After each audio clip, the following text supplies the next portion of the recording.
Anyways,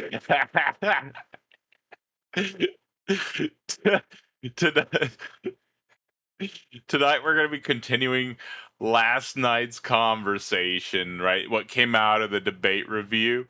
We're going to be narrowing it down a good bit, though, right? So last night we spent quite a bit of time looking at William Lane Craig's cosmological argument, right?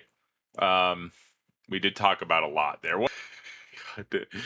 Anyways, so we talked about actual infinities, Hilbert's Hotel, whether the past could be infinite, successive addition, A theory and B theory of time, and philosophical arguments about whether the universe had a beginning, right? Tonight we're going to do it a little bit differently, though, right? So obviously this is an open panel debate. We're going to have people up, but the ultimate topic I want today is going to be to give William Lane Craig his first two premises, whatever that begins to exist as a cause and the universe began to exist. And then we have the conclusion of that, therefore the universe has a cause, right? So that's fine, right? So now what, right? There's something important about philosophical arguments that gets lost when people debate religion, right? An argument only gets to conclude what its premises actually establish, right? So ultimately, you could grant the Kalam and possibly not have God, right? Because the conclusion of the Kalam is not therefore Christianity is true or therefore Islam is true or anything like that, right? It's not Jesus rose from the dead. It's not Muhammad split the moon, right? It isn't even therefore there exists an omnipotent, omniscient, perfectly good personal mind, right? The conclusion is the universe had a cause, right? And that distinction is the subject of tonight, right? We're going to be slipping past this apologetic doublespeak and hitting this topic directly, right? So once we've established or simply granted a cause, we have another argument to make, right? So what exactly can we infer about this thing, right? So Craig argues that a cause of space, time, matter, and energy itself would have to transcend space and time, right? It would therefore be spaceless, timeless, immaterial, enormously powerful, uncaused. And Craig ultimately argues that the cause is best understood as a personal agent. I think that's where this gets interesting, right? Some of the steps might be intuitive if you're in the right mindset, right? But if space itself begins to exist, maybe its cause can't simply be another object sitting somewhere in space, right? If time itself has a beginning, maybe talking about the cause existing 5 minutes earlier doesn't even make sense, right? But then when we start piling attributes onto our mysterious cause, there's issues, right? Like timeless, spaceless, immaterial. Hang on. Uncaused, powerful, necessary, personal, intelligent. They add a lot of quantifiers onto that, right? And then eventually somebody puts on a name God, right? How many of those attributes were actually earned and how many were just added on there for no reason or minimal reason, right? That's what I want us to be disciplined about and think about, right? So last night, one of the broader themes running through the review was the importance of separating different conclusions, right? Remember Alex Malpass pointing out how he was using the wrong logic and the wrong philosophy in different areas to come to incorrect conclusions, right? You got to separate your conclusions, right? Because, but we'll think about it like this, right? Reality has some ultimate foundation, is not automatically identical to that foundation is an unlimited conscious or unconscious being, right? The universe has a cause is a step removed from either of those claims, right? Actually, like two steps, right? So philosophy gets sloppy when we smuggle the things in that we're trying to prove, right? Especially if it's like a weaker conclusion. But that goes both ways, right? So atheists don't get to say, well, a timeless cause sounds weird, therefore impossible. Many atheists claim that, right? Weird is not the same thing as incoherent, right? But theists, on the other hand, don't get to say, we don't know that what caused the universe, therefore the cause must be a disembodied mind, right? That's a leap of logic. You've got to take multiple steps to get there, right? Unknown is not the same thing as God, right? Those are two separate answers, right? Everyone's going to have some homework tonight, right? I want people who defend the Kalam to call in and tell me exactly how you bridge that gap, right? Take me from granting the cause to either the Christian or the Muslim or whatever God you believe in, right? Why must this cause be immaterial? Why must it be timeless? And particularly, why must it be personal, right? That step is fascinating to me, right? What makes you think that the personal thing could even exist in that state? I want to be convinced of that, right? Because that's such a wild thing to believe in. Convince me of it, right? Craig's argument involves the idea that if a sufficient mechanical cause existed timelessly, its effects should also exist timelessly. A personal agent, however, could choose freely to initiate a temporal effect. Okay? Does that work to you? Can a timeless mind make a decision? Can something choose without there being a before and after? One state in which it hasn't chosen and another in which it has? Does free agency actually solve the problem, or does it just move it mysteriously elsewhere? And I cannot speak. And on the other side, if you're going to reject God as a cause, let's hear why, right? I present my reasons. I'd like to hear some of the other atheists or agnostics presenting their reasons, right? Do you think it's quantum stuff? What quantum stuff? Is it a field, a quantum state, law, wave function, necessary physical reality? What do you think it is, right? And can any of these things actually exist independently of the thing that they're explaining, right?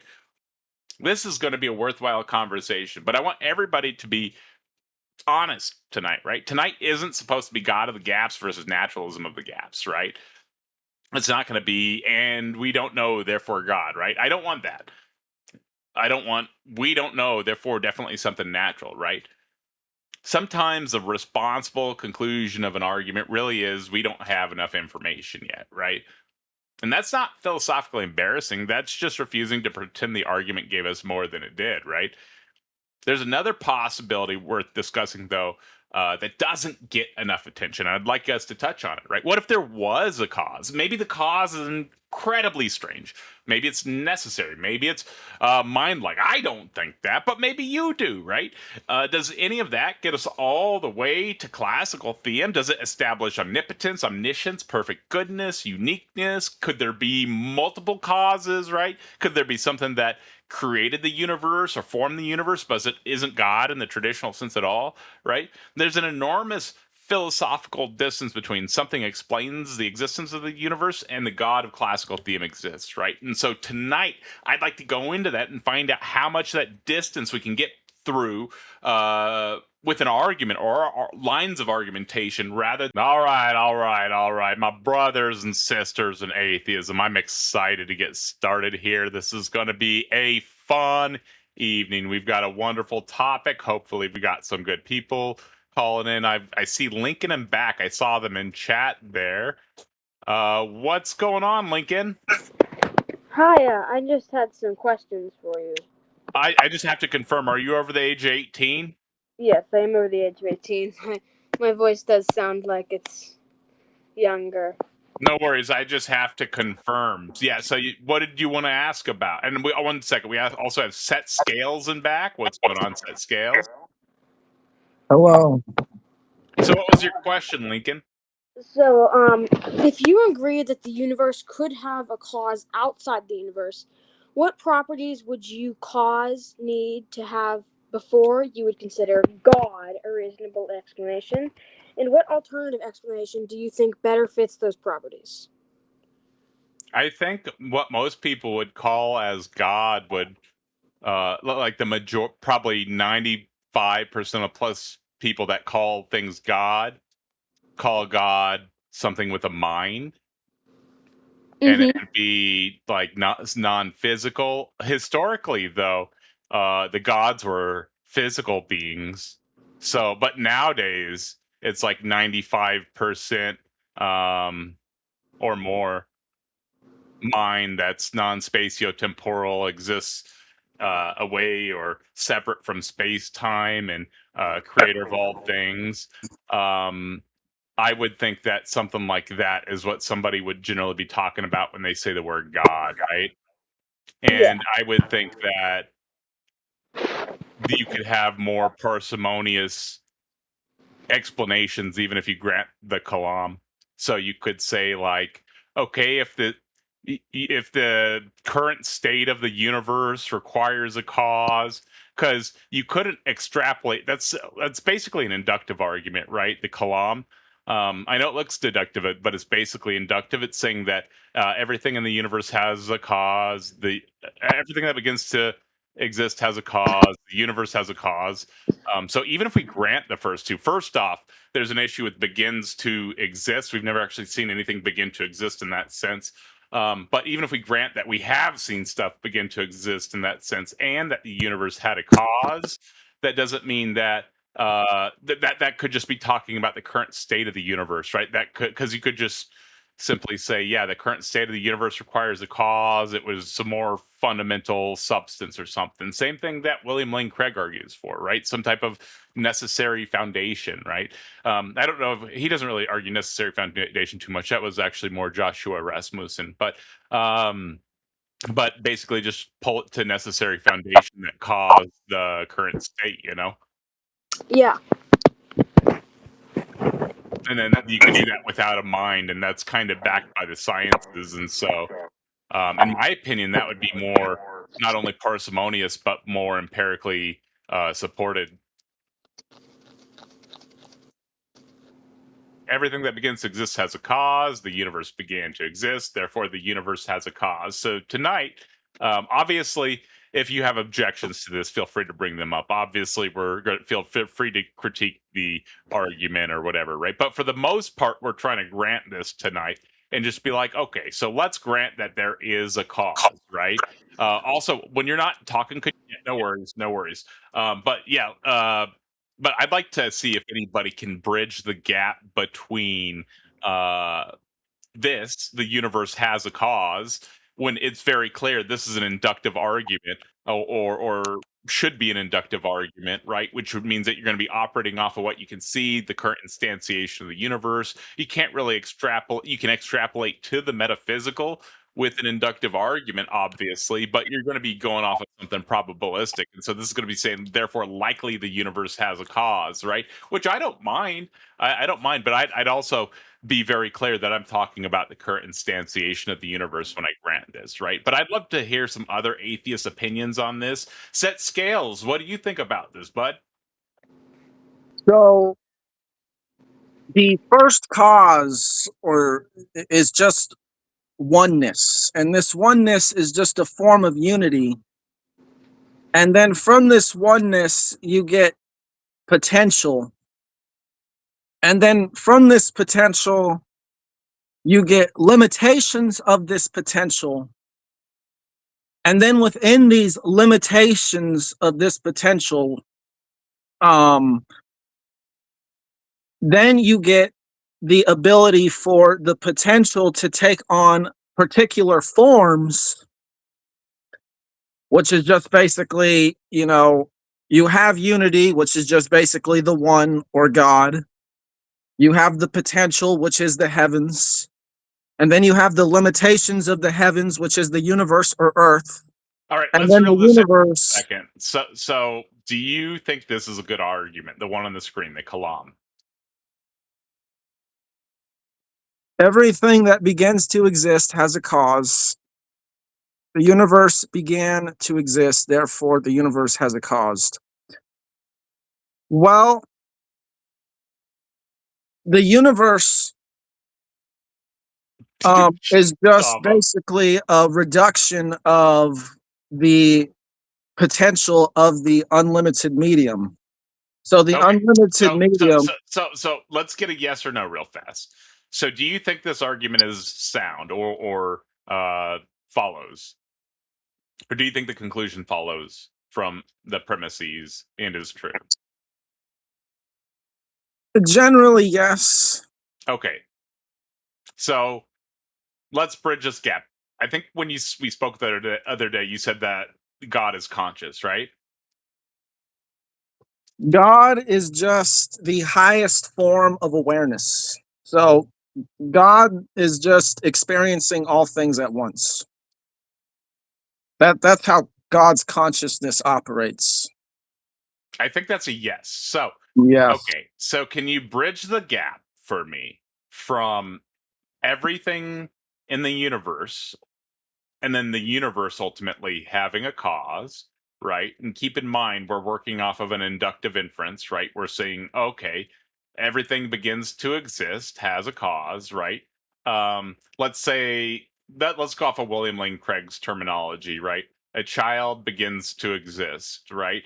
The way a child begins to exist is they will their parents do their thing, and then pre-existing stuff gets converted, and then they're born, and then they convert more pre-existing stuff, and they grow up, right? That's how that process works, right? And that's the type of beginning to exist that we have, right? And so I will grant that for the purposes of this discussion, right? And then the universe began to exist. I'm going to grant that the universe began to exist in the same way, right? It arose from pre-existing stuff, right? That's 100% of instances of stuff beginning to exist. It arose from pre-existing stuff. So therefore, the universe has a cause, which is probably going to be pre-existing stuff, right? So, can you get me from that Well, there's to a problem. your God? I think there's a problem because, if we just use the child analogy, it supposes that before there's no child, and then people come together, and then now there's a child. And so I'd have to ask William Lane Craig, I can't ask him this, but where do I as a being or spirit begin and end? Where does my That if my consciousness ends at some point, then that means that they probably think that the human body is just, or the consciousness within the human body is just some sort of amalgamation of energy or fibers coming together. And when the body dies, these energies just kind of dissipate. This is one thing I heard recently. I know that there's other views, but and real fast, there's Otangelo Grosso in chat, a good friend of mine. He says there is no need to prove God.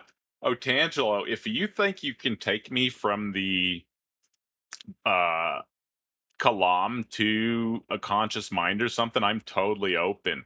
YouTube came down hard on me, and so now we're totally chill, nice people that are here to learn about religion and get converted, right? So we're totally easy to convert now. So if you think you can convince, like provide a bridge from the Kalam to your Christian God, you could convert me today, Otangelo. I am ripe for the conversion. I am ready to become. I'm ready for the level of influence that Joe Schmidt just got. Let's go. Convert me. Let's go, Tangelo. it basically comes down to um, the one is eternal. So the universe would have to be within this eternal one, meaning that it doesn't really, it's not really dependent on time. All it's the time is just a mechanism for the universe to unfold after it's essentially been manifested out of this potential. So if William Lane Craig was to say something like, I only exist because this universe exists, I would reject that because I already exist as well as everything else within this unlimited potential. But if it's just within the universe and it's like a parent birthing us for the first time, it's an incoherent worldview based in some sort of ex nihilo paradigm.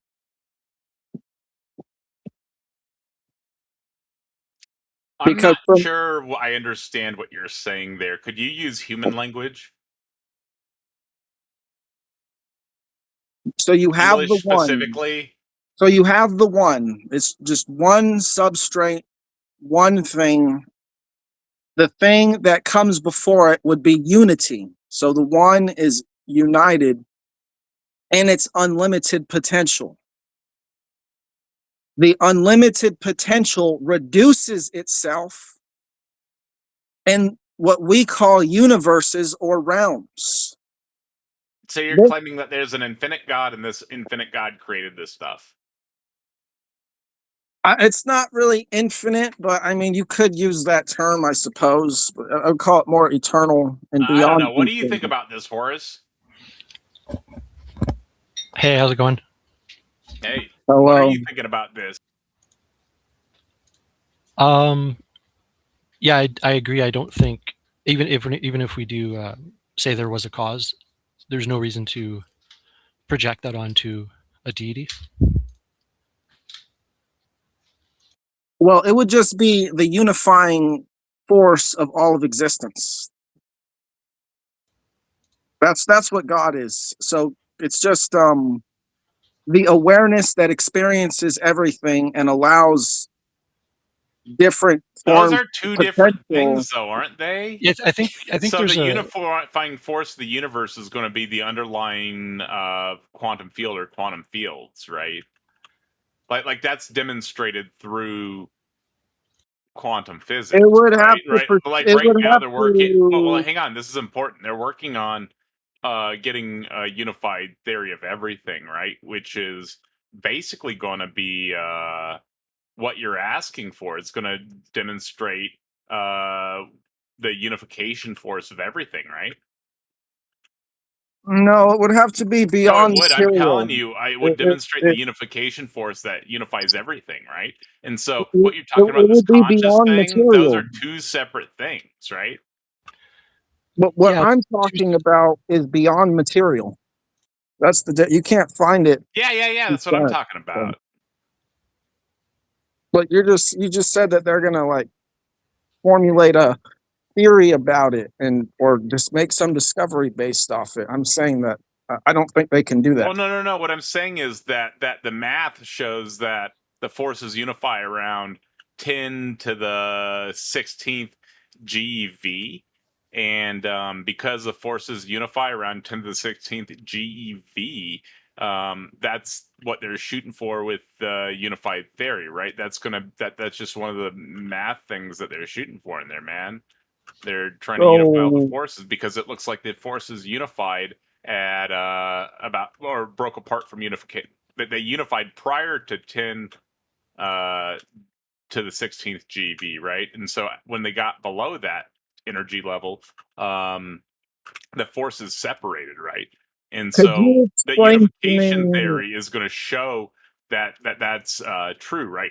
This is what is suggested though by the math right now, and I feel like you're just ignoring that. Could you explain to me, please, what these numbers and what these variables represent? Very, very high energy level, right? In an early time in the universe.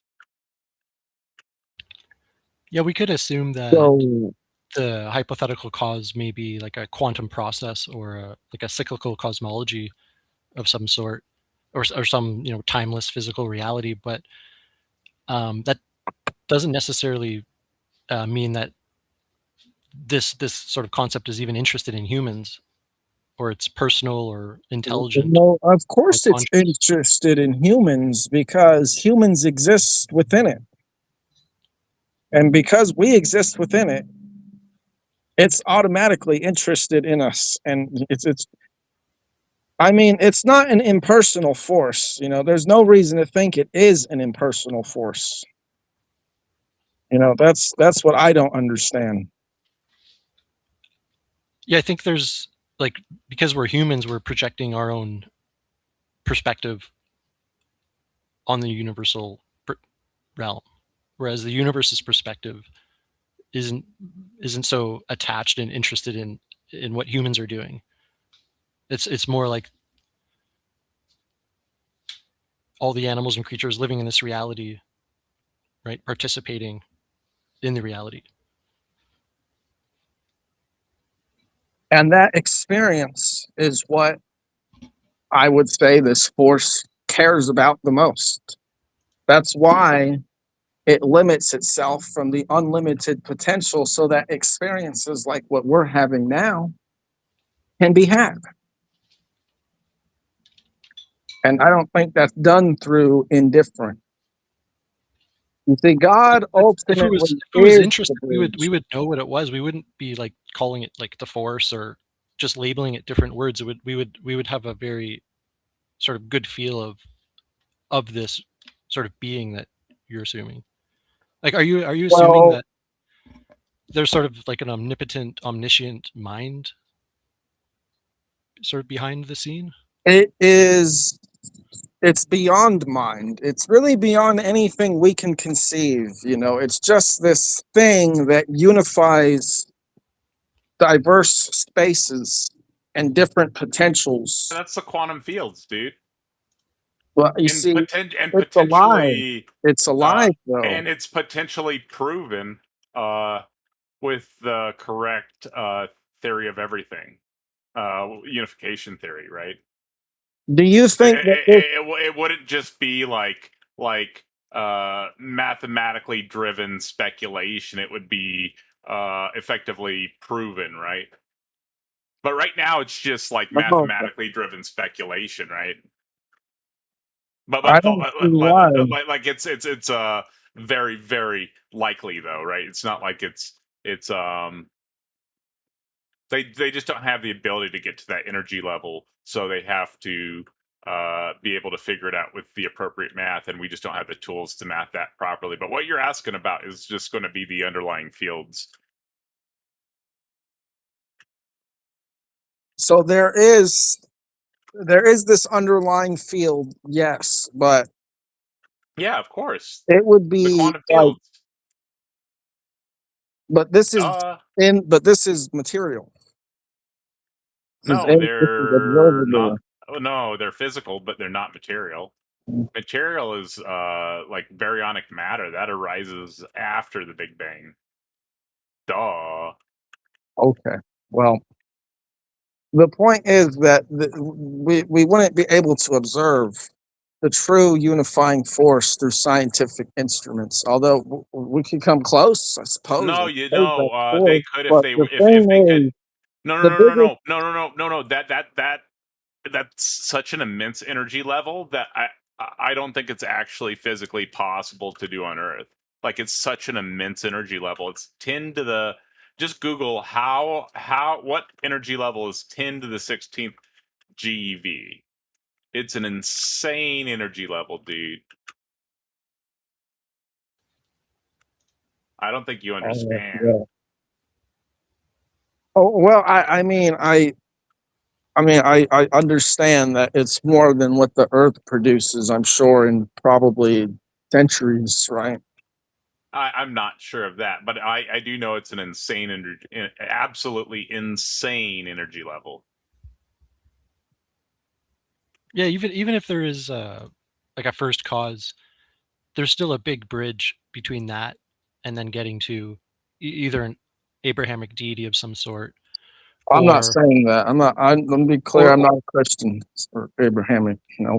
so even if we assume a cause outside the universe, timeless, spaceless, it's a huge jump to all of a sudden get to like personal, and then like morally perfect, and like consciousness. It's kind of jumping a big Okay, leap well, there. these are just parameters that you've assigned to God based off of what you hear. Admittedly, what you hear people talking about God, this is what they Yeah. think God is, but that doesn't necessarily make them right. Because, as So I say, within God or within being is all possibilities, which includes the evil and the wicked and the suffering and the hardship. Okay, but it's just up to us are here you and now of whether we're going to align our perceptions to those things or not. That's all our choice. like a fan of Platonism or Neoplatonism, or like the Egyptian, some of the different Egyptian doctrines of? I just see the picture with the papyrus Yes. of Annie as your Yeah. picture. Yeah. That's a very interesting, Those are some the interesting scales of literature. Mott. Yeah, Yeah. so there's a big misconception with Egypt, because they don't worship gods, right? That's a Greek word, and then the French Egyptologists, in retranslating and redeciphering the hieroglyphs, just use the sort of Latinized sort of religious term that was already around in that era. But the way that the Egyptians viewed, they just called them like the concepts of nature, and that's like what the word, like the hieroglyph for God is like a flag, and it just means like neter, which is like nature. So like they're just nature concepts, and that's why there's like there's concepts of like morality, there's concepts like of animals, there's concepts of like metaphysics, and there's concepts of like reality, like the air, the wind, the trees, and the sun, and so forth. So it's just a language that's just explaining the concepts of nature. But here's the thing, though, is they thought nature was alive. Nature was the living breath. That's what nature means. So these gods represented the living forces and the different aspects of how nature unfolds. And nature is just how the unlimited potential expresses itself on the macro scale and in the universe. So yeah, I'm aware that they all represent the same force because they all ultimately come from the same God, which is none, the primordial waters, which birthed the first father god Atum, which then birthed the rest of the Egyptian Aeneid. Actually, and the rest of the gods generally. I do respect what you're saying there, but that's not entirely accurate. Actually, Heka and Ma'at are eternally around before even the creation account. So Ma'at, which represents truth and order and harmony and sort of righteousness and the sort of the balance of the cosmos and the microcosm, that was the whole goal of the ancient dynasties up until today, was to sort of keep an order within the country and within the world, so that we can live in some sort of ethical standard. And it's spilled over into the Imperial Roman government, and that's why we still live under the Imperial Roman standard in a way, because they borrowed from the Greeks and the Greeks borrowed from the Egyptians, and they just lived by the concept of Ma'at, which is just truth and harmony and order into the world, which is still happening in our world, even though a lot of that has been suppressed and sort of hidden. With the hieroglyphs being redeciphered, we see that this sort of the solar order has already the sun. Well, did you say Kurt asks, hang on 1 second. Kurt asks, any new facts your theory predicts set scales? Great question, Kurt.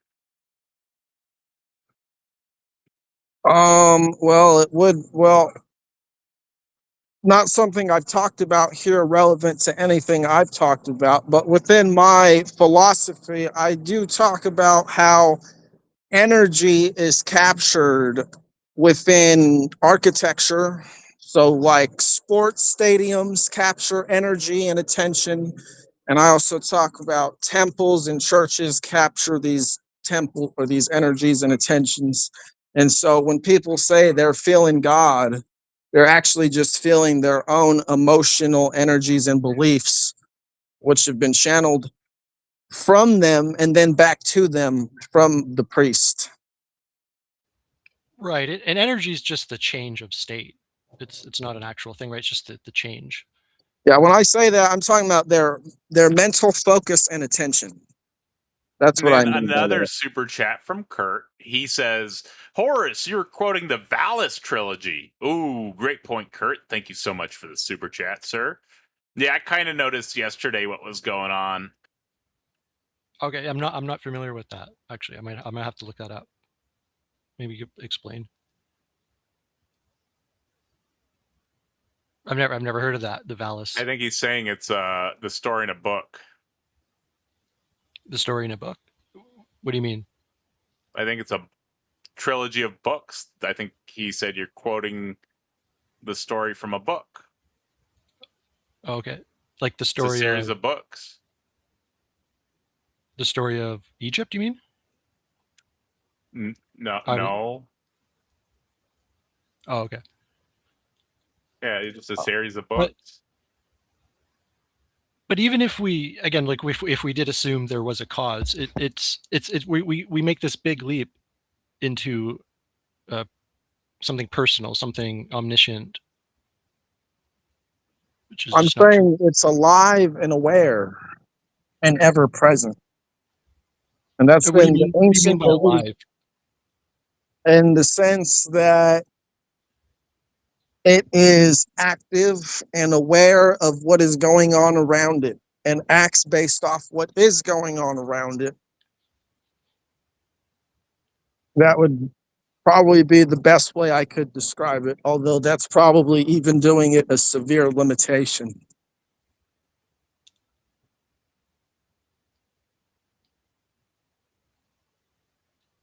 You see, if we look at everything around us, particles, which I know are just ultimately waves, they're moving, right? So I would say that these are alive because they're actively, they're living in their environment, they're interacting in their environment in a way that is based off of pattern recognition, because they will conform to certain patterns if they come into contact with certain atoms, and then they'll form molecules, for example.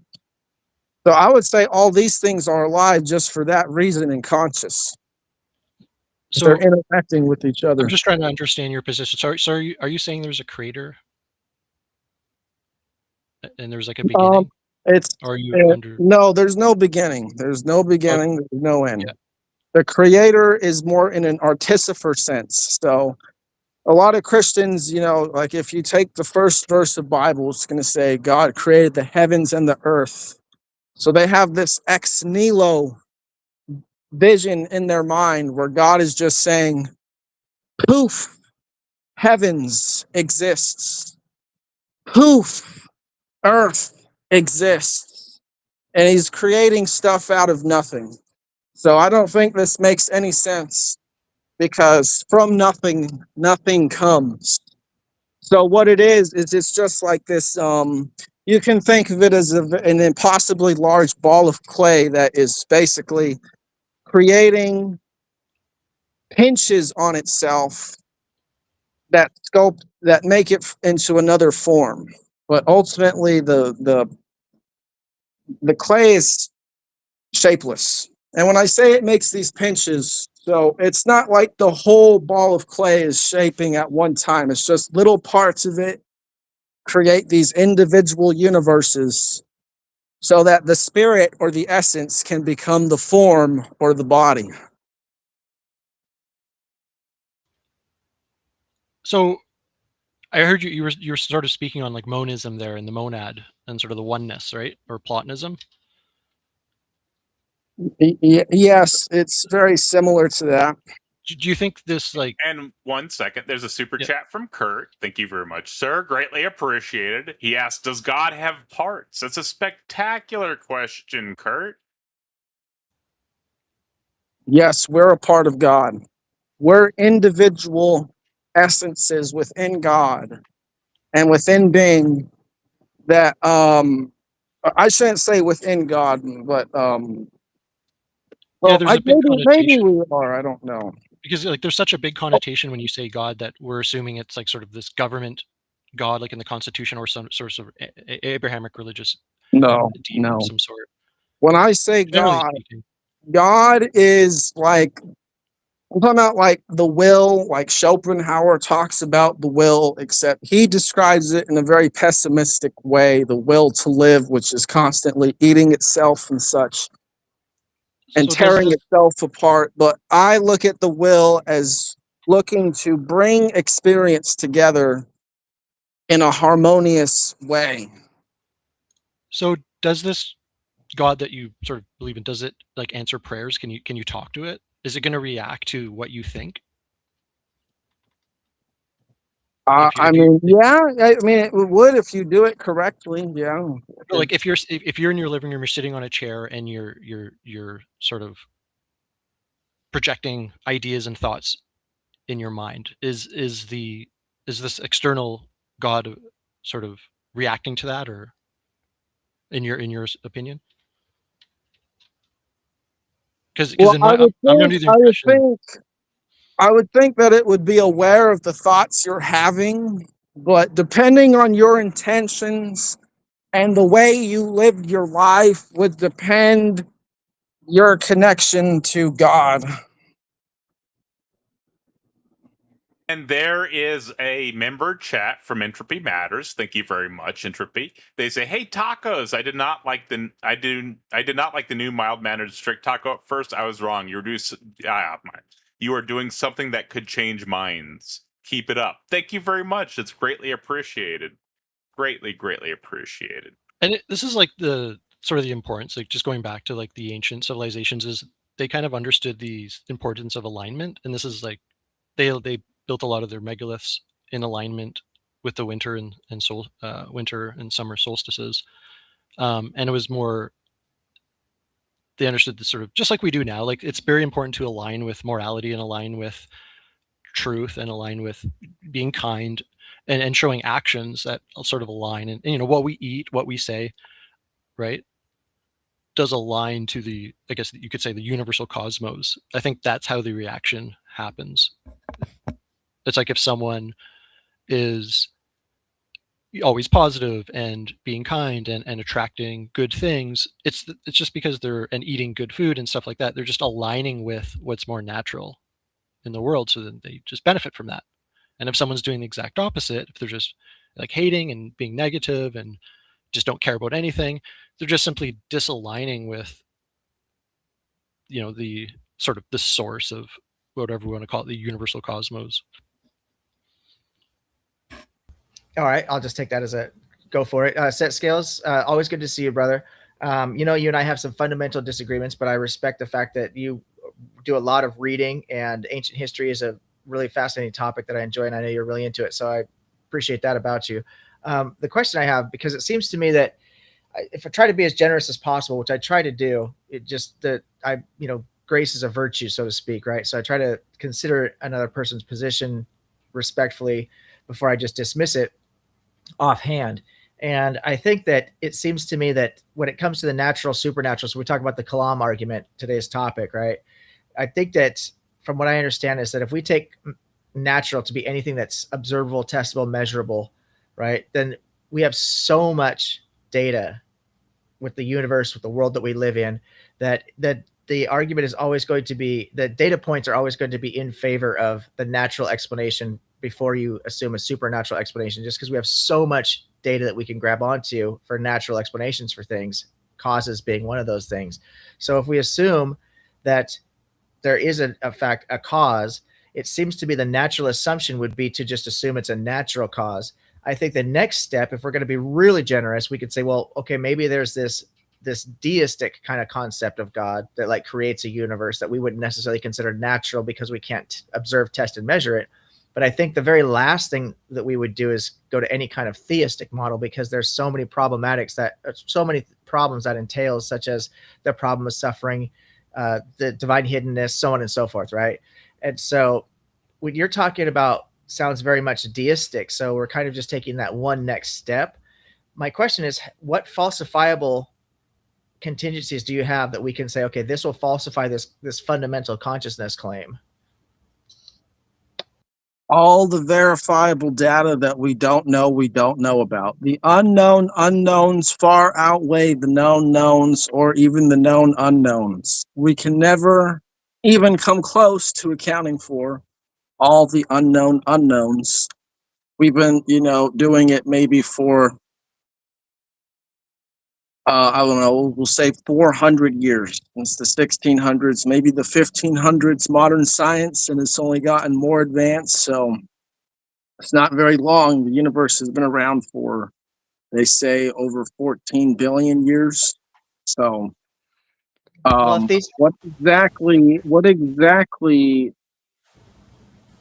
if these are unknowns, how can we use them them to falsify the claim, or to verify the claim if they're unknowns? The other thing you mentioned was something being inaccessible to us, and how it sounds like if it's inaccessible, doesn't that make it incoherent to us?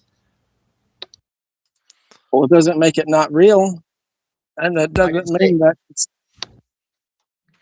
I wouldn't say it's even necessarily incoherent. It just means that it would just mean that, like, if we don't have the vocabulary to describe it, I mean, it's just not going to make sense to us yet, right? Kind of like before people knew about the existence of atoms, we really couldn't describe like molecular interactions, right? But that wouldn't have made the concept of like atoms incoherent back then. I disagree, brother. I think that's exactly what the definition of incoherence means. It means that it was not coherent to those people. They just couldn't conceptualize properly. They couldn't communicate about it. That's it's not a coherent concept. Therefore, it was incoherent. That's not to say it's not true, right? But we can't postulate something as being true until we can communicate effectively about it, at which point it's no longer incoherent. And the way we get there is through philosophical inquiry. Well, and to that point, though, too, typically when we stipulate something as being incoherent, it would mean that which entails eventually a contradiction, right? That's one possible thing that can make something incoherent, absolutely, but it's not explicitly the only thing that can make something incoherent, and not the way I'm understanding the word incoherent to mean. I mean, so you're taking understanding something to like as being so having an understanding of X is the same as having some like set of like linguistic constructs that describe X in your view, or yeah, if we don't understand it, we're not going to be able to communicate about it. If we can communicate clearly and effectively about it, then we clearly have at least some understanding, even at least conceptually, right? But if we have to say, like, you know, Aquinas by saying, oh, the Trinity, it's ultimately a great mystery, we can't really understand it. It's going to be outside of our really understanding because the material world that we live in. Well, then at that point it becomes incoherent. We just have to accept that there's this great mystery out there, right? Because it can't really effectively communicate about it or even conceptualize about it. Well, the thing is, I get your right. Who declares it a mystery, though? You know, just because we can't test it and understand it with math equations or scientific instruments, when for thousands of years there have been people who have understood this mystery. Well, let me just ask you, Scales. I mean, I think you're the person kind of giving this argument about like the unknown unknowns. Even if we were to take that on board, I mean, you would at the very least agree that whatever we discover that's unknown has to compartmentalize and has to interact with that which is known, right? No. Well, then it would be in a different. I mean, then it would just be in a different conceptual understanding, like to something scientific. Then, I guess. There are things that exist that will never interact with humans. That's what science is all about, right? They say things like, well, you know, dependent on if we discover this or not, doesn't change the fact of if it's real. This goes for other things they'll never be able to measure. I don't know exactly what you mean by that. I mean, like... What don't you get exactly? What I mean is there are things we can measure, and then there are things we'll never be able to measure. Well, sure. I mean, once something is like if we can't measure or ascertain something by means of by like some form of like verificationism, you know, it kind of falls outside of the realm of science and kind of becomes more of a theoretical type of game that people play. Is that this stuff, we know it exists, and we know it's part of our shared existence, is what I'm saying. And we don't know everything that's beyond what's observable. It's impossible to. Well, I mean, the basic thing that a naturalist would come back to with that is what merits somebody to posit more than what is, you know, than what is ascertainable already, right? Than what is observably already known and understood. You're right. The problem is that science and atheists typically will say things that are important are in fact not important, and they'll put it in this category of things that are inaccessible, and we shouldn't go down this route, you know. And this is where I think the fault is. I mean, could you be specific on like what one of those things you think falls into that category? The concept of a higher power that is intelligent, such as God. Well, why do you think such a concept is necessary?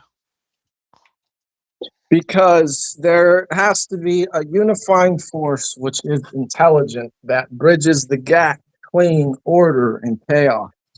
And the How do you? order is the narrow path which we make through our life. It's basically time.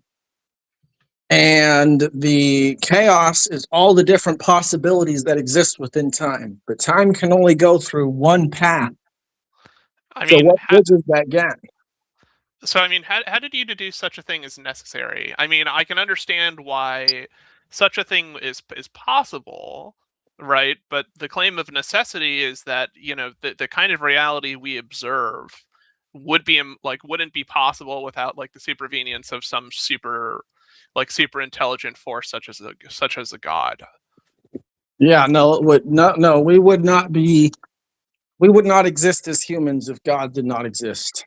So, if by Well, I necessary don't. you mean that, then yes, God is necessary for experience because I we exist in the realm of limited potential, and we come from unlimited potential, and God is the bridge. So, with no bridge, there'd be no experience. Yeah, I mean, I just don't think that follows necessarily, right? I mean, if you believe that God created through natural means, right, you're going to eventually say that there are some set of physical laws, be it however rare that they are, right, which God caused to manifest, you know, and made the pieces cooperate together in the right way that brought forth, you know, us humans and everything else. All right, here's my question: is what is your ontological stance? You know, typically it comes down to two things. You know, maybe you have something else, but typically it comes down to either there is no change in existence or there is only change in existence. So do you I mean, think if you're asking me whether or not I believe in the notion of like what would traditionally be considered the notion of a god, I don't think such a notion is no, necessary. that's not what I asked. I'm asking, do you think the universe is in a state of being, meaning that it is one whole and continuous and unchanging thing? There's no change in the universe.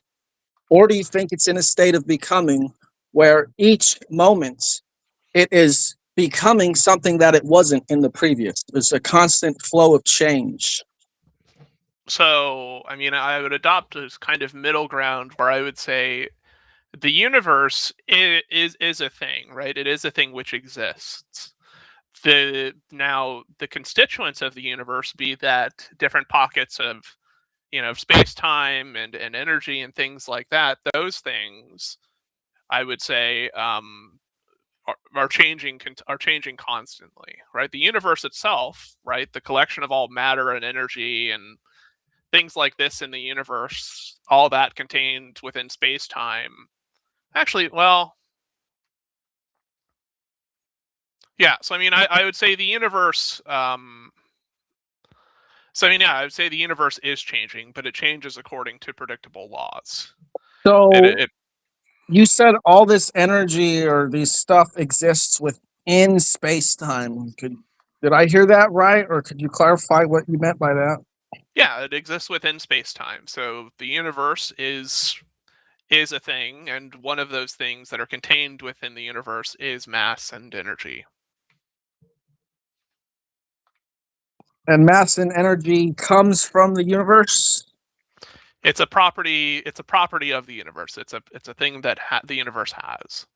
Where do numbers come from? Are numbers something we created or discoverable? Or I mean, I think by and large, numbers are linguistic descriptions of are linguistic descriptions that humans use to try and quantify the world, or at the very least, how the world should work.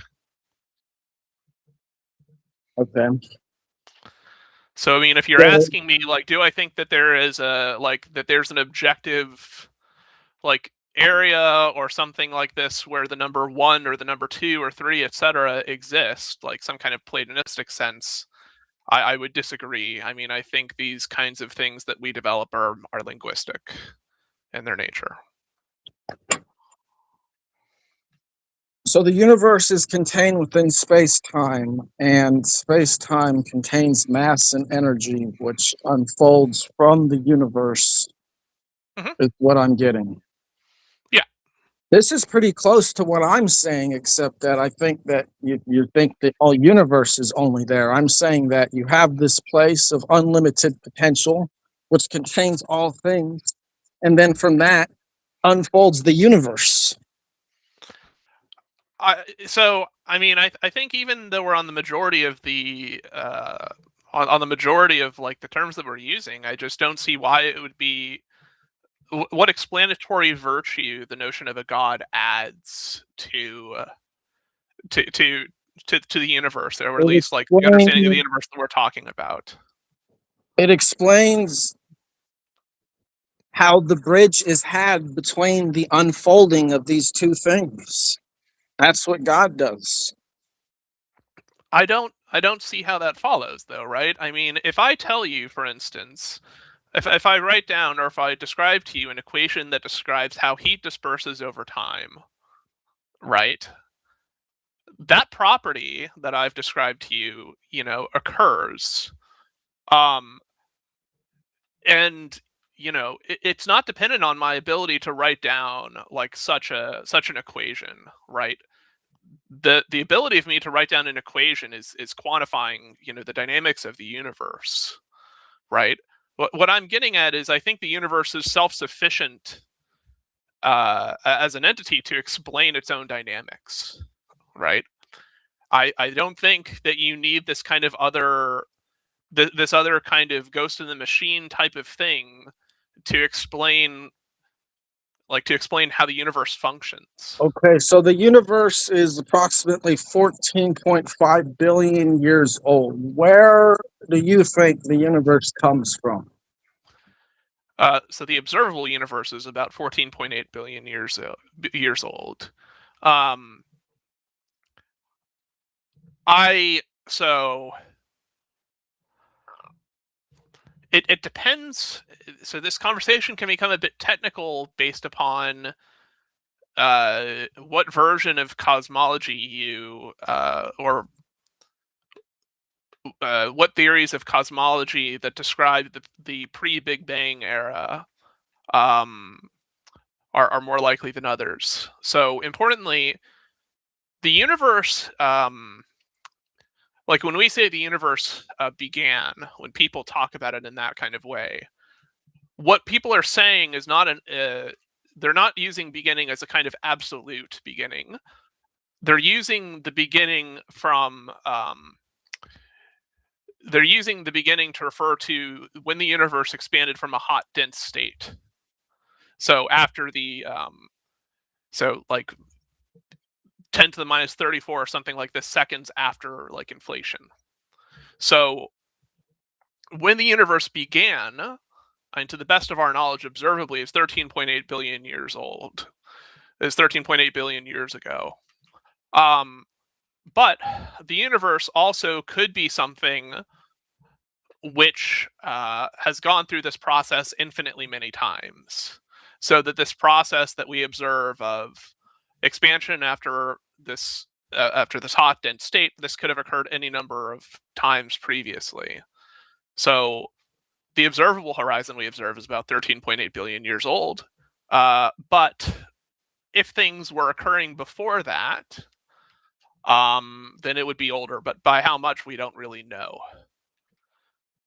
Well, it would have to be eternal, wouldn't it? No, I mean it could be the case that if the amount of energy in the universe is finite, right? That this process of expansion and collapse that kind of leads to the Big Bang could have occurred only finitely a finite number of times, right? And we're currently going through yet another phase of that expansion and eventual contraction. And that process it may be possible for that to only occur a finite number of times. But if the universe is truly infinite, Oh, then it can occur presumably an infinite number of times. So when did it begin then? Assuming it has a finite amount of energy, when would this essentially, I'm just going to call it Phoenix universe, because that's what it sounds like to me, come into existence? How would it come into existence? So, to the best of our ability to observe the universe, the answer to that question is about 13.8 billion years ago. If it occurred prior to that, we can't observe it, at least not by ordinary means that cosmologists use in the field. So then there's no reason to think that the energy is finite if we can't observe its beginning, and if we think that it has these reincarnation life cycles. Where's the beginning and end to that? It need not have one. Exactly my point. So it would be eternal. Yeah, I mean, that's entirely possible. I mean, it's just, so the universe could be eternal, but our instantiation of the universe as we currently observe it, right? We observe something that we would call a beginning, at least in the present, at least, where the universe is in its present state. If the universe had dynamics that were occurring prior to this is an open question.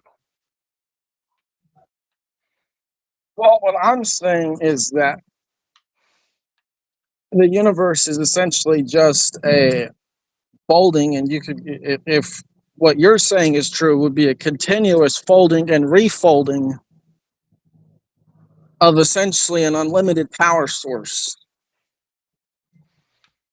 Yeah, it's just a system which is evolving under its own set of rules, right? I mean, at no point in that process do I need to invoke a notion of a god to explain that. Okay, now let me ask you this. Suppose, or I don't know, maybe you don't need to suppose, I don't know. If there is another universe or even multiple universes that exist and coexist alongside our universe, presumably they would have to come from the same source. Well, so okay. The only pushback I would give there is that if the universe is eternal, right, trying to identify a source isn't necessarily meaningful, right? Because what it means for something to be infinite, right, means effectively that, if something is infinite, right, a source, you're kind of trying to identify like the point where it began, but things which are infinite have no beginning and have no end, right? They're in this, right? So if the universe is infinite, it's incoherent to talk about, at least to my mind, it's incoherent to talk about a source, right? At least the way people typically would refer to, like, the source of the universe. The source that I'm referring to is just basically a superposition of all possibilities, and the universe is just a particular unfolding of that superposition. The superposition would be the source, and theoretically, the superposition could unfold in multiple different ways simultaneously, right? That's what I'm saying. Oh, I see. Yeah, so I mean, what you're describing is if you... Yeah, I mean, there's different ways the universe could have unfolded, right? I mean, if some of the dynamics of the universe have components which are truly random, then it could be that some branches of the universe you observe different things than you would observe in other branches of the universe. Some of those differences might be trivial, but some might not be. But I don't know if I would call that a source, right? What we're just describing, though, like what we're describing is just the different possibilities that could occur. The fact that all these possibilities could occur insinuate. I mean, my argument is that I don't need to invoke a god to explain the universe. Can you expand on that? How can you have a beginning a creation, how can you have a Big Bang without energy that was willed within the universe's first condensed phase? Can you expand on that? So what I gather from that statement is that you don't understand what is meant by the Big Bang. Okay, go ahead, explain that to us. I don't understand the Big Bang, guys. This is as if this is not a universally understood topic that I can just go back and relay, and there's a lot of studies on this. But sure, explain to me what is the Big Bang. Let's hear this. I want to hear the Big Bang was Big Bang from something that was not condensed. I want to hear this. Okay, can I ask you where you're getting this definition of the Big Bang from? I do. So you've tried to explain the definition of something by appealing to the same object again. No. You didn't ask me for the definition. You asked me, do you know what the Big Bang is? I said, I assume something's getting Big Bang. That's what I'm saying.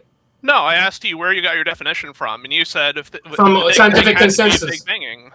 Okay, well, what source particularly? Manar, can you? What does that have to do with you? You asserted I don't understand the Big Bang. I want to know, how did you know that? All right, I'm lowering you. Let's hope it doesn't. Well, how did you assert it without even knowing, and now you have to ask to know?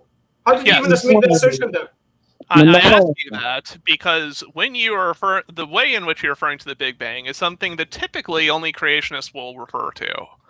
So when we refer to the Big Bang, and I actually said it earlier, when we refer to the Big Bang, what we're talking about is like 10 to the minus 34 seconds after the initial period of inflation. Okay, but it's an expansion. It's an expansion of the condensed phase of the universe to a new phase, correct? Yes. And in that state, importantly, let me clarify something, because I know what you're going to ask. Well, I'm going to ask you, how did the condensed phase of the universe expand? That's what I'm going to ask you. So to keep a long story very short. Quantum entanglement. So to keep a long story very short, there's something called. You don't have to keep it short. You're gonna have to give us an explanation on whatever you assert. Sure. So you can look up something called inflationary cosmology, and the very basic explanation of it is that during a specific time span in the universe, very close after the very shortly after the hot dense state, around 10 to the minus 34, 10 to the minus 36 seconds. The universe in the hot dense state underwent a period of exponentially rapid inflation due to something what are called inflaton particles. But that doesn't. So you're making mention of time, but time doesn't have effect on these causations because time hasn't existed yet. So I'm not referring to time. I'm referring to what the initial what state is being referred to when we refer to the Big Bang. What state? The hot dense state that happened 10 to the negative 32 degrees before the Big Bang? Yes. So you call it first phase of the universe. Call it the first phase, the condensed phase. Yeah, sure, fine. Okay. So that is not a state of nothingness. When people talk about the Big Bang, we are not talking about a state of nothingness. I know. So I'm asking you because that state is a condensed state, which means it follows the laws of thermodynamics. You agree on that or no? Sure. Because how can it be condensed if it's not conserving its energy and in its closed state? Which means the system was closed or it couldn't be condensed, right? Sorry, re-ask your question again. The first phase of the universe is a condensed phase where there's immense heat. So that showcases that there's heat trapped within the system of energy. It's not able to leave it. It's condensed. There's something to be Big Bang. There's an expansion, so that suggests that something had to be condensed before that. Correct? No. You're expanding. Already expanded. Manar, you gotta stop. I should clarify. I should clarify what's meant here. When we're talking about dense, what we're referring to is the fact that what we're referring to isn't a physical state, but it's rather how energy during the initial phase of the universe was distributed. It's a thermal state. Yeah. So let me tell you what happened, and you tell me if I'm wrong. Okay, Samurai. Here's a second. Okay, you tell me if I'm wrong in anything here, Destiny. The first phase of the universe, a condensed, dense, hot state of matter potentially, but not it's matter, but it's not the matter that we have existing. It's something. but it's not the same universe that we have right now. It was something. It's a condensed phase. There's hot, dense matter inside, particles, I'm sure, and energy. But it's that's all it is. It's just like the heavens and the earth all in one. Like everything's balled up together because the matter hasn't even expanded to a different state to cool down, to create the changes in phases and the states that created life. Okay, can you hear me? Very roughly speaking, yes. Oh, give me a second, non-found. Okay, give me a minute. Give me like 5 minutes, please. I'll be right back. So sorry, I'm gonna go to non-found after this. But yeah, so anyway, so this is the first phase of the universe. The first phase of the universe is condensed, okay? So something after a while, it's just sat there and it's condensed. That means, how do I know it's condensed? Because it's dense. It's heavy. It's heavy. That means there's something trapped within it. There's something inside of it, okay? And it's not able to escape. And the only way for it to escape is through the laws of thermodynamics, which is the laws of entropy, which means if this system just sits there idly, it will deflate forever, right? You agree that the universe would have deflated, that hot, dense state. It's impossible for it to stay hot and dense and condensed forever. It would deflate into nothingness, right? You agree on that? I don't necessarily... I don't know if I would agree with that necessarily. So what would happen to the hot, dense, condensed phase of the universe if it wasn't Big Bang? What would happen to it? By and large, what you would... So, again, I'm not a cosmologist. Okay. I can't take that, dude. Yeah, so your claim, Destiny, is that you don't need a causer for the first energy wave that expanded the universe and created the Big Bang. I'm saying it's impossible for the condensed energy within that condensed first phase to explode itself into the Big Bang. I'm saying it's impossible because it was relying on the laws of thermodynamics, which force it that the energy within it cannot equal more than itself. It's impossible. Right, but where are you getting the claim that it's more than itself? I don't get that. Well, how can you have an expansion? How can you explode something if you cannot produce more energy than what's already entrapping it? It wasn't an explosion. The energy has to come from outside of it. So let me give you an example. Leo, then you can speak. It's clear that you have no fucking clue what you're talking about. No, let me give you an example, and then you can expand on this. Let's watch the language, Leo. I censored myself. Think about this. The air balloon, it will sit in space forever. What happens to it? It deflates over time. It will never spontaneously incur so much energy within it that it expands and explodes. Impossibility. Or spontaneously deflates so much that it disappears. That will never happen. It's an impossibility on it because the laws of thermodynamics are applying on it, which means the energy within it is conserved within that capsule. And with the second law is forcing a deflationary act on it because of the randomization. Basically, all the molecules are hitting each other so much that it deflates the energy within them. And so what's happening is we can reliably map these thermodynamic laws on the first phase of the condensed world. And we Leo, we can hear you chewing on something. I'm not chewing I don't know what they're doing. We can accurately see, because of this mapping, because that first phase was dense and condensed, that means the laws of thermodynamics were applying and appealing upon it, which means it's conserving the energy within it, which means the energy within it cannot expand more than what it has because it's impossibility. You cannot generate more energy than what's inside of your system already unless you open the system. Which is not a thing that happens. All the energy was already there.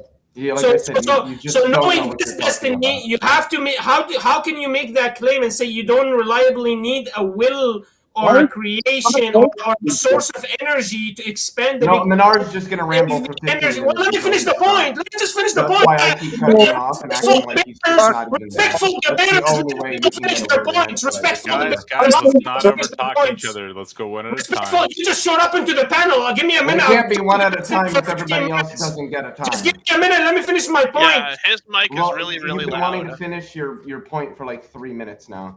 And everything you're saying just shows you don't understand this at all. Yeah, I mean, my understanding is that there was a period of exponential inflation that lasted a very, very, very short period of time following like the initial hot dense state, which would have, I guess, presumably would have prevented the formation of primordial black holes. I'm not quite sure on that though.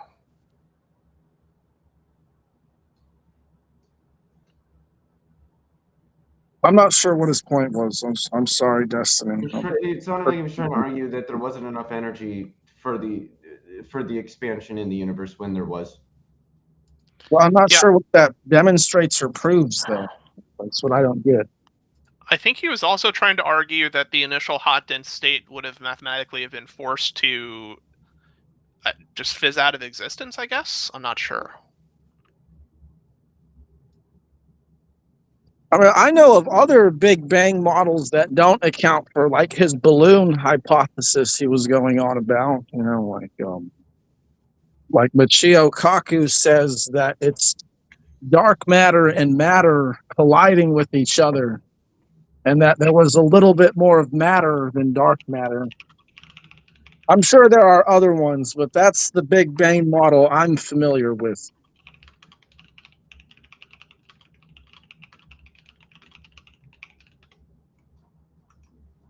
I don't listen to anything Michio Kaku says. He lost all credibility like 10 years ago. Yeah, I heard him say this over 10 years ago. What was the straw that broke the camel's back for you? Just his consistent misrepresentation of basic concepts in physics, because he seems more interested in mystifying the subject than actually educating people about it. I don't know. I mean, I think he's just trying to communicate to well, there are clearly lay better ways to audience. do it than he's doing it. He's doing it very, very poorly, and it's not just me saying that. Yeah, I mean, there's gradations, I guess. I mean, people can have their criticisms. I don't know if he's ever overtly stated that his goal is to be like uber technical with the.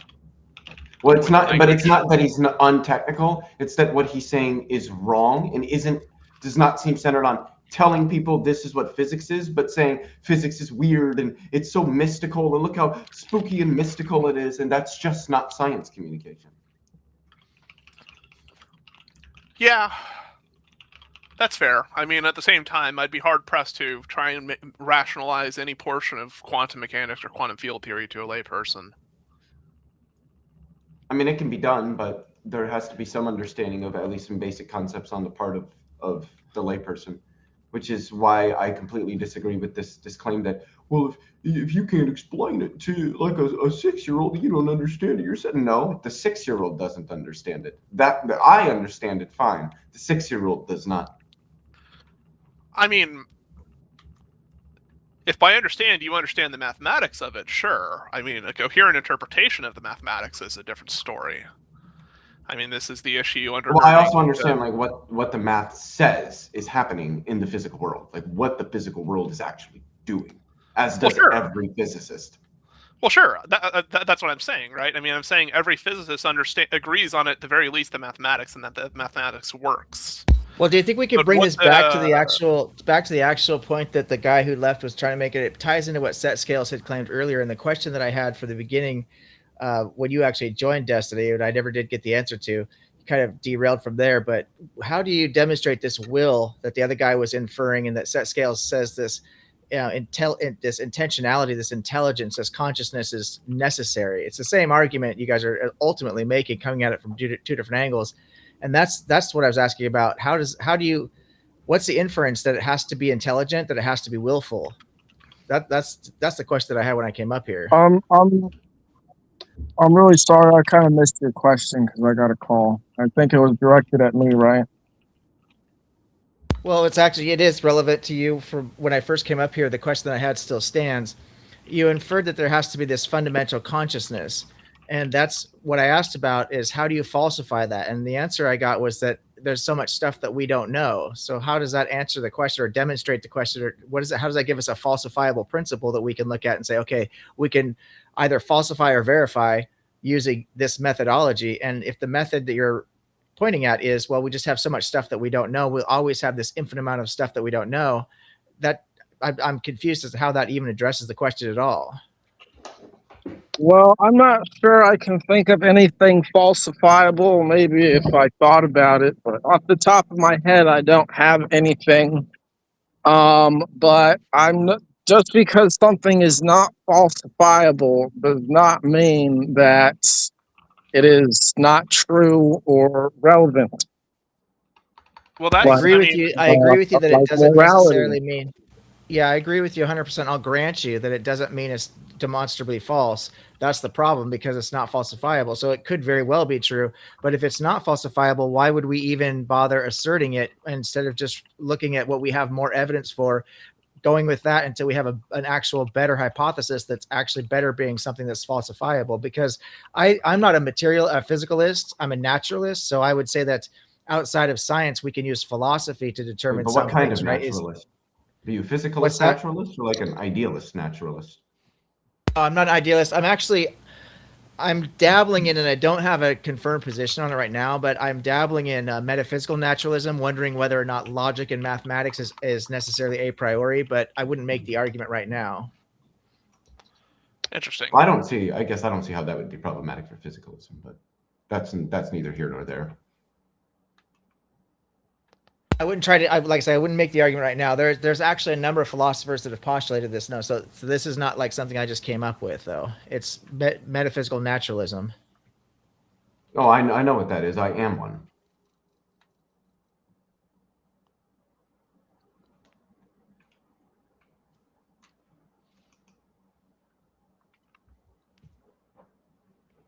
Yeah, I'm not sure I have a full understanding of the term. I but would like to imagine hear it's- Leo talk to Horace. I think that would be the most entertaining conversation of this evening. Horace isn't a theist. What would I be know. the point? I think it would be the most entertaining conversation possible, though. See how. Tell him about your position, Horace.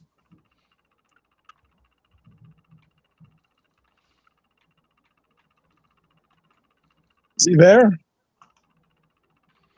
We're all here. No, I mean Horace. Oh, he might be AFK. Until he comes back, Leo, since I'm just starting to explore this metaphysical naturalism, and you say you are a metaphysical naturalist, do you mind if you could explain a little bit more about it for me? Help me understand a little bit more about what this position entails. Yeah, metaphysical naturalism is just the view that the natural world is all which exists. That the only ontology is the natural ontology, the ontology of the natural world, which is What the is world we inhabit. nature? What is nature in your ontology? The world.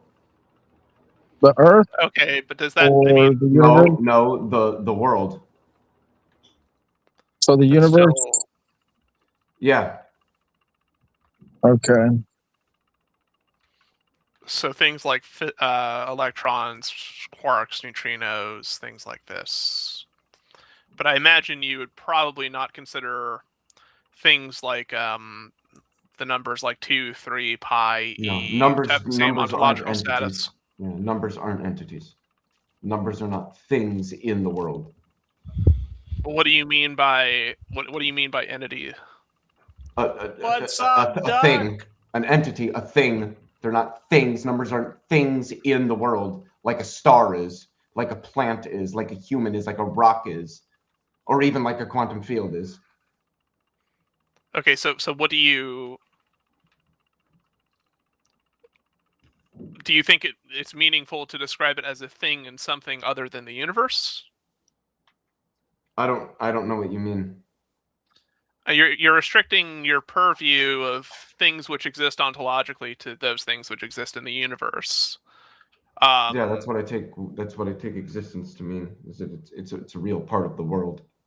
Right. I suspect you would believe in things like like numbers like pi and e and things like that. I'm just curious where exactly, like what exactly you would what you would use as like accounting for objects like those. I don't think they're objects. Oh, okay. I think they're concepts. At best, they might be tropes. I ask you if there's a difference then between what people would say. So you're saying metaphysical naturalism is just that natural things are the only things that exist. I would agree with you there. But what about what's the difference then between metaphysical naturalism, and physicalism, or is there one? When philosophers talk about naturalism, they're referring to metaphysical naturalism. They're referring to the idea that the natural world is all that exists. How does physicalism fit into that? That's the idea that all that exists is both natural and physical. or that physical stuff exhausts what natural reality is. There are also idealist naturalists like Bernardo Castro. He's an idealist, but he's also a naturalist. He thinks mind is fundamental to matter rather than the other way around, but he still takes both of them to be natural things. Familiar with Castro. So with the physicalist view, the physical entails, excuse me, like energy as well as matter. For the most part, yeah. Okay. So physicalist in this instance would I'm not seeing any difference between physicalist from this perspective, naturalist, and metaphysical naturalist. It seems like it's all just one and the same with different labels. Philosophers do generally. Outside of using physicalist in specifically the philosophy of mind, if you just mean it more broadly, physicalism and naturalism are generally considered synonymous terms by philosophers. Obviously, there's going to be instances where they're not taken to be synonymous, but generally philosophy broadly and naturalism, or physicalism broadly and naturalism are taken as being synonymous terms. Physicalism thinks that all that exists is the physical world. Naturalists think all that exists is the natural world, and physicalists and naturalists think that world is the same one physical natural world.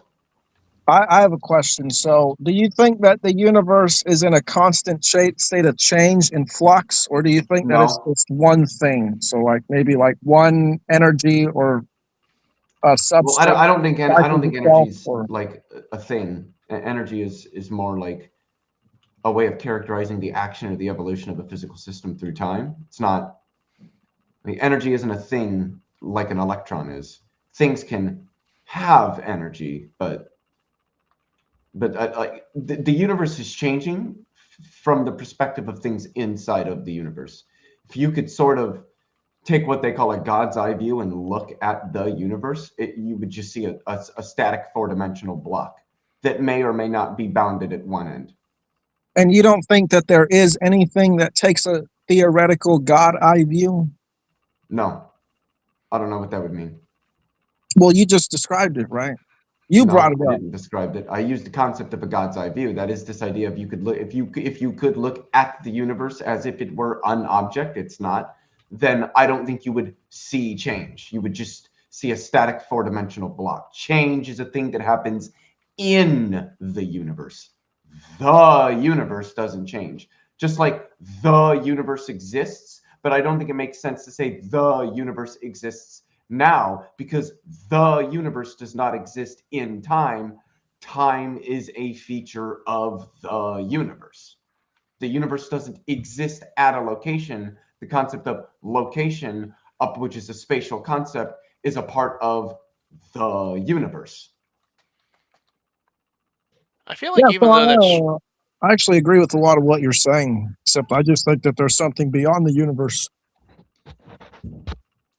Yeah, it's very interesting. Can you hear me? Mm-hmm.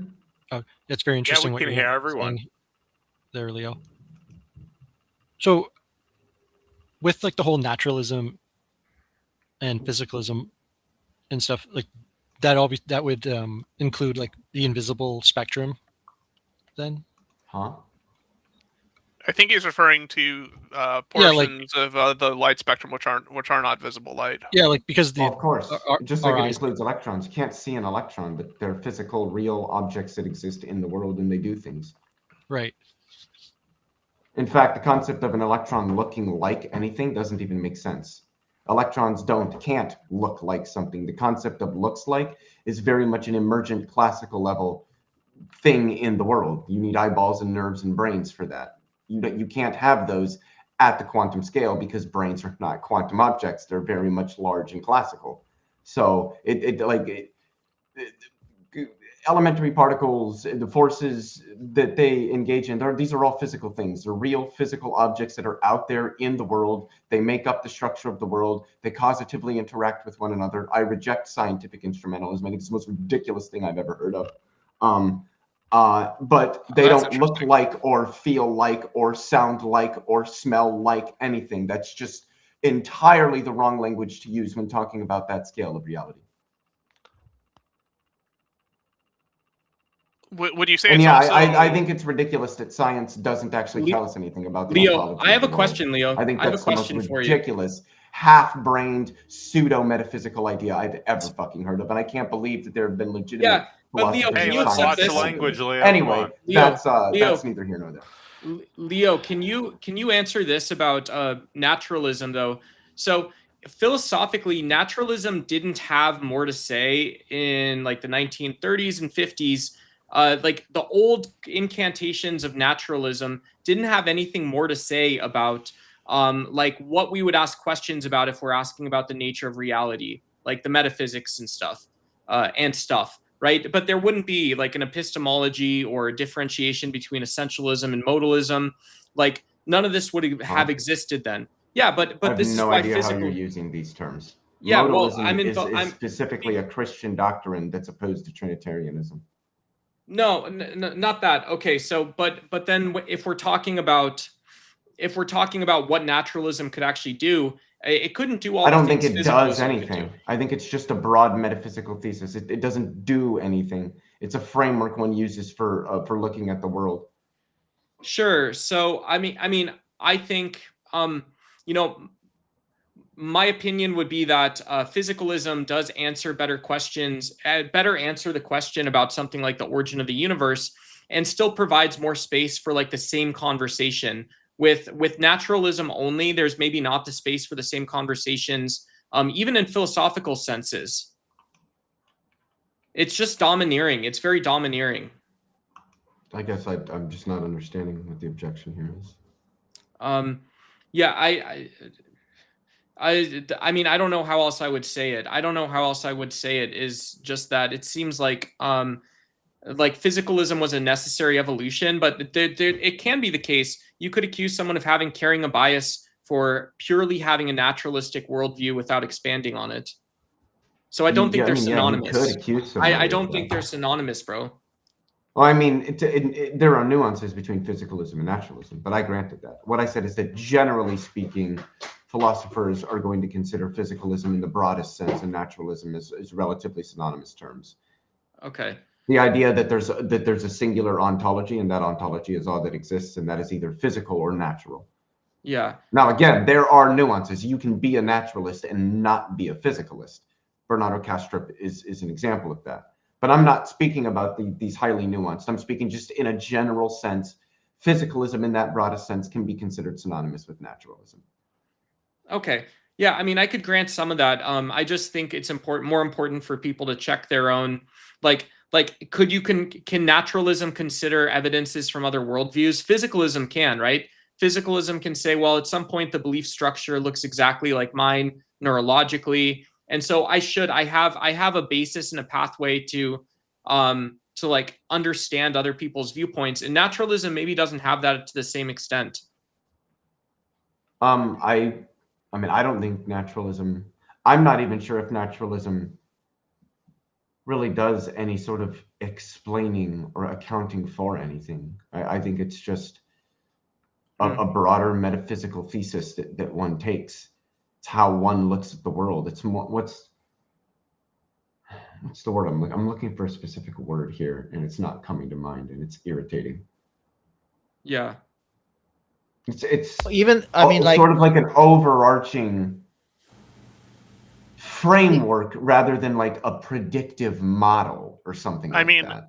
Perhaps it's the wrong term because of the connotations it has, but I would take it something as, perhaps something analogous in the territory of like a presupposition.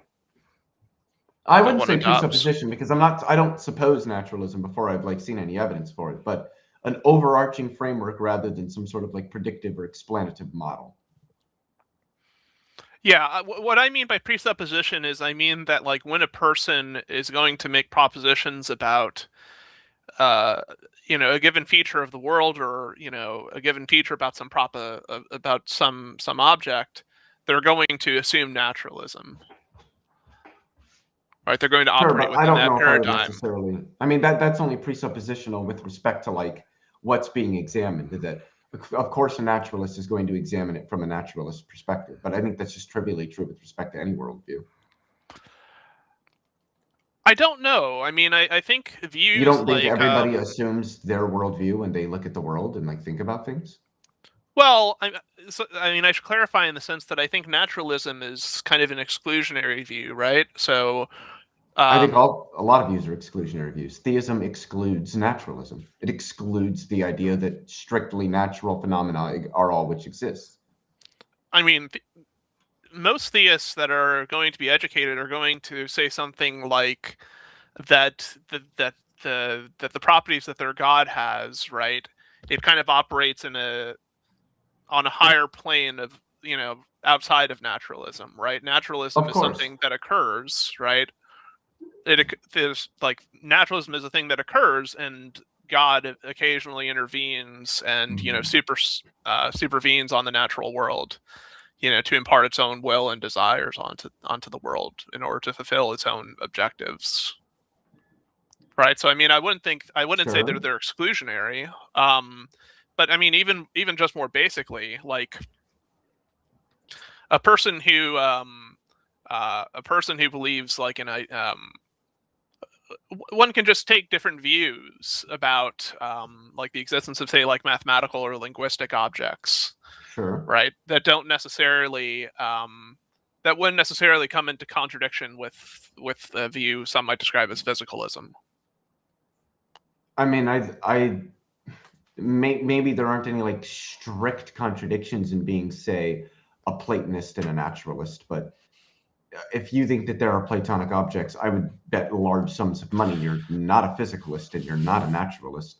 The Platonic realm is generally not considered to be a sort of a physical or a natural thing. It's not like, I don't think that a Platonist would consider it supernatural in like the divine or the spiritual sense, at least, but it's not a natural or a physical realm. I mean, when we're talking about the universe, I mean, would you agree that we're talking about like an abstract notion? No. Okay, I don't know. I take the universe to be a physical thing. I mean, the way I conceptualize the universe is the collection of space, the collection of mass and energy within space time. I think that's a meaningful running definition, yeah. But the reason I would consider it abstract is, I mean, what it means to talk about the universe is to talk about the natural laws which cause things which in the universe, to change and undergo dynamics. No, well, see, that's where we disagree. I don't think physical laws cause anything. I don't think they're causative at all. I don't think they're things that exist. I don't think they're parts of the world. At least not directly. I guess to weaken things, right? I mean, if we adopt like strict determinism, objects in the universe obey. Okay, I mean, what I would say to some limited sense is that things evolve per the mathematical laws and dynamics. I mean, I think that the dynamics describes what happens. It doesn't make what's happening happen. So what's the degree of disconnection then? Between what?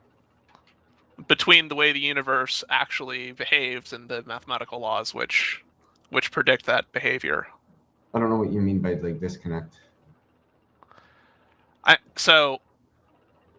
don't really think the laws of physics are anything over and above the systematizations of the patterns, symmetries, and regularities that we observe in the physical world that feature in our physical theories. If humans didn't exist, there would be no laws of nature. There would just be the world and what it does. I agree. I mean, I think the only tension that I'm feeling from that is like it's still meaningful to say that the universe behaves in way X rather than way Y, right? And it seems like one should need an explanation of why exactly the universe has dynamics X rather than dynamics Y. I think that there is no reason why the universe is what it is and does what it does.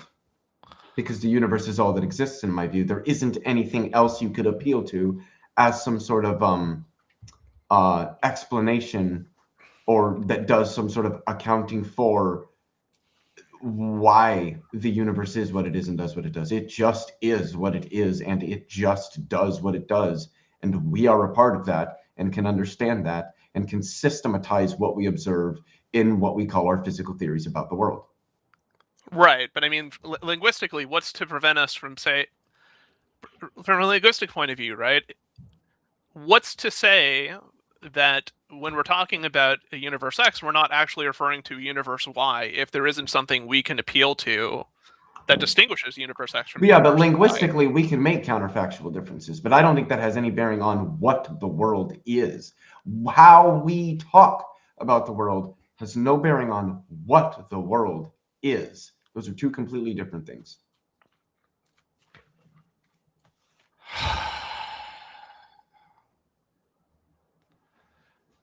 Yeah, I mean, I would agree. I mean, I guess like I said before, the tension I'm having is when we say the universe is such a way, that seems to require us to be able to distinguish between the instantiation of the universe that actually exists versus another possible universe, right? Which may have superficially similar dynamics.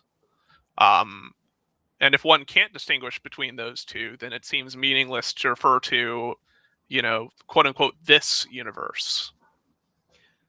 Yeah, I guess I just don't see the universe as like something contrastive where what it is given in terms of what it contrasts with. I don't think that at all. I think we can understand what the world is by observing it and running experiments and doing various forms of systematic analysis that we bundle into something we call science.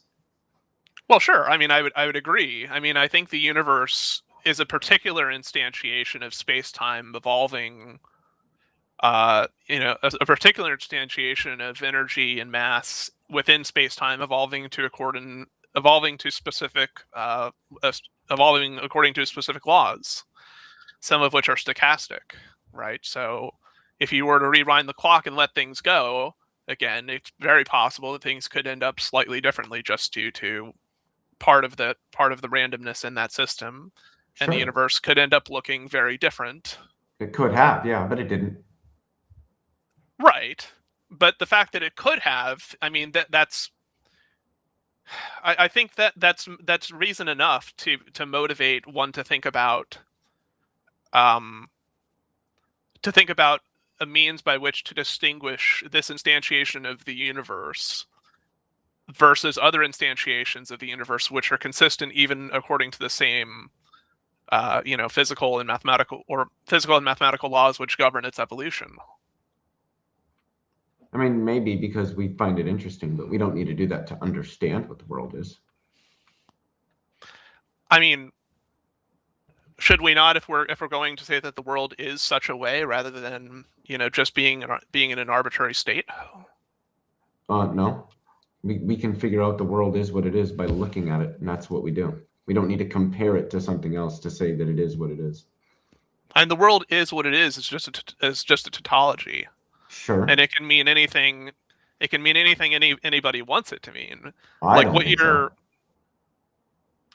mean, if I attach any other proposition to the world is the way it is, because it's tautology, it's always going to render true, right? But Yeah, typically, what people are right, but what people typically are suppressing by that statement is the world is what it is because of XYZ laws. Well, I don't think that there is a because there. Okay, then I guess I just don't understand what the word is. What you mean by is when you're saying the world is what it is. Probably some sort of predication. I can predicate about the world, its various properties and functions and dynamics. Right, and but then, so how are then say that this is what the structure of the world is, and that there isn't anything beyond or outside or external to whatever those would mean, the world, that accounts for, that does some sort of accounting for, or some in virtue of relationship that gives some sort of explanation for why it is the way that it is rather than some other way. I mean, would you say I take reality to be brutally contingent. Okay, I'm not familiar with that. Could you explain that a little more? So contingency in modal metaphysics is what sits between, quote unquote, impossibility and necessity. Something is impossible if it obtains in no possible worlds. Something is necessary if it obtains in all possible worlds. Something is contingent if it obtains in some possible worlds, whether that's one or more. So the world is the way that it is. We can imagine it being different, so it's contingent, but there is no explanation to be adduced for why it is the way that it is, rather than some other way we can imagine it having been.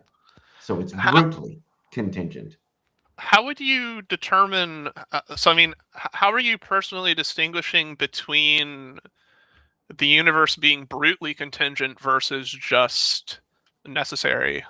I don't know what it means for something to be necessary outside of like some sort of linguistic modal analysis. I don't think objects can be necessary. I'm not sure what that means. I take necessity to just be a modal operator. It's not, necessity isn't like a property of objects. It's something that factors into modal linguistic analysis. So I just wouldn't, I don't know what it would mean to say that the universe is necessary. It makes no sense to me. I guess necessity is not like an ontological state of something. That's just not what it is. Okay, I guess I should clarify is the state of the universe. I mean, okay. How are you my understanding is you're inferring the state of the universe is something which is brutally contingent rather than necessary. Well, not the state of the universe, but just the universe. Its existence, its properties, its functions, its dynamics at the fundamental level, that's just the way that it is. And that's all. Just like Carl Sagan said, the universe just is, and that's all. How are you... Okay. Yeah. Wouldn't logic be something that's necessary? Something that must either exist or not exist? No, I don't think so. I don't think logic exists. I think logic is a conceptual schema that humans came up with. So something could both exist and not exist at the same time in at least one possible universe? I don't know what that means. That sounds like a contradiction to me. So well, exactly. And logic tells us that the law of non-contradiction prevents that, right, from being even conceptual. So that seems like the law of non-contradiction doesn't prevent contradictory things from existing. The law of non-contradiction is an axiom in a formal schema that is able to formalize our reasoning about the world. Things in the world can't be what they are and what they're not. But that's not because of some logic lording over the world and making it do stuff. That's not what logic is. That's not what logic does. Well, logic has no positive power over this logic still has to map onto reality necessarily, though, right? Not really. I mean, most logical analysis has nothing to do with the world and everything to do with various propositions as defined in languages that are put under some sort of formal analysis. The way we describe the world will be logical, yes, because we made it that way. We made our languages, we have formalized our languages to confirm or not confirm. Conform. Thank you. Got my vowels mixed up there. Conform to these formal schema that we use to define them. A simple way of putting that is we've engineered the language that we use to talk about the universe to have certain structure, which allows us to make deductions like P or not P when it comes to things like the universe or things happening inside the universe, I guess. Mm-hmm. That P or not P must obtain necessarily at some point, right? No, so there are systems in which, for instance, P or not P just doesn't render as false, or just obtains some value which is neither true or false. It's a contradiction, which is just any proposition that within some defined formal schema will always evaluate as false. Opposite of a tautology, which is some proposition that in some defined formal schema always evaluates as true. Yeah, I think that's only true, though, if you take truth values to be bimodal, though, if something is either true or false. I mean, if you assign like some third state of like true, false, or some other thing. Yeah, that's where you get like philosophers that reject things like the law of non-contradiction. Yeah, where P or not P doesn't render necessarily as or P and not P doesn't. And some of them that might reject the law of excluded middle even. Yeah, I think if you're gonna consistent logics and other things like that are out there, yeah. Yeah, I mean, I think if you're gonna make an argument for axioms to reject, I think probably the law of excluded middle is a better one to go after. I don't really think that there's some like given specific logical system that works in all instances everywhere at all times. I think that no, I would agree. We'll probably need to use certain other forms of logic besides strictly classical logic in various forms of analysis. So I think they're probably few and far between for the most part. Yeah, I mean, by and large, like most classical, like the classical formulation of logic that at least like mathematicians and physicists will fall under, I mean, we've pushed it pretty damn far, So, and it hasn't had any signs of like withering so far. I mean, no, if Gödel and Tarski couldn't do it, I don't think anybody can. And Russell certainly couldn't. I mean, Russell's he really tried. He really did, but it didn't work. Yeah, I mean, Russell spent like 200 or something pages trying to prove 1 + 1 is 2. And yeah, that was a phase of mathematics that exists. Yeah, you're saying some interesting things there. Just about the universe and stuff. Just looking into it now, just double checking. That's interesting that it's like, what does it say, 90 billion light years in diameter? Yeah, Horace has a 1 million-page WordPress on his worldview about how light or something is like fundamental. Yeah, it's the great messenger. I'd be curious. I mean this in jest, but I'd be curious to whether or not you believe in the electric universe. The electric universe. No, I don't think I've heard that theory. Okay, that just saved us a huge conversation, but that's good.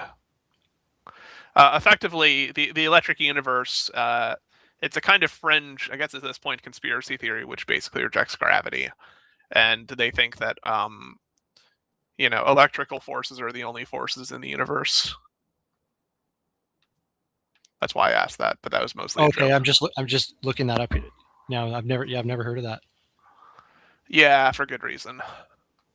It's kind of a fringe. I was just double checking too. It's interesting. I just learned something too about just the expansion of the universe, how it's continuing, and how, like, I understand that, like, it was at like 300 BCE. We had the geocentric model, and then we moved into the heliocentric model in the 1700s. But apparently, like the sun being the center of the universe is like a sort of outdated cosmological system now.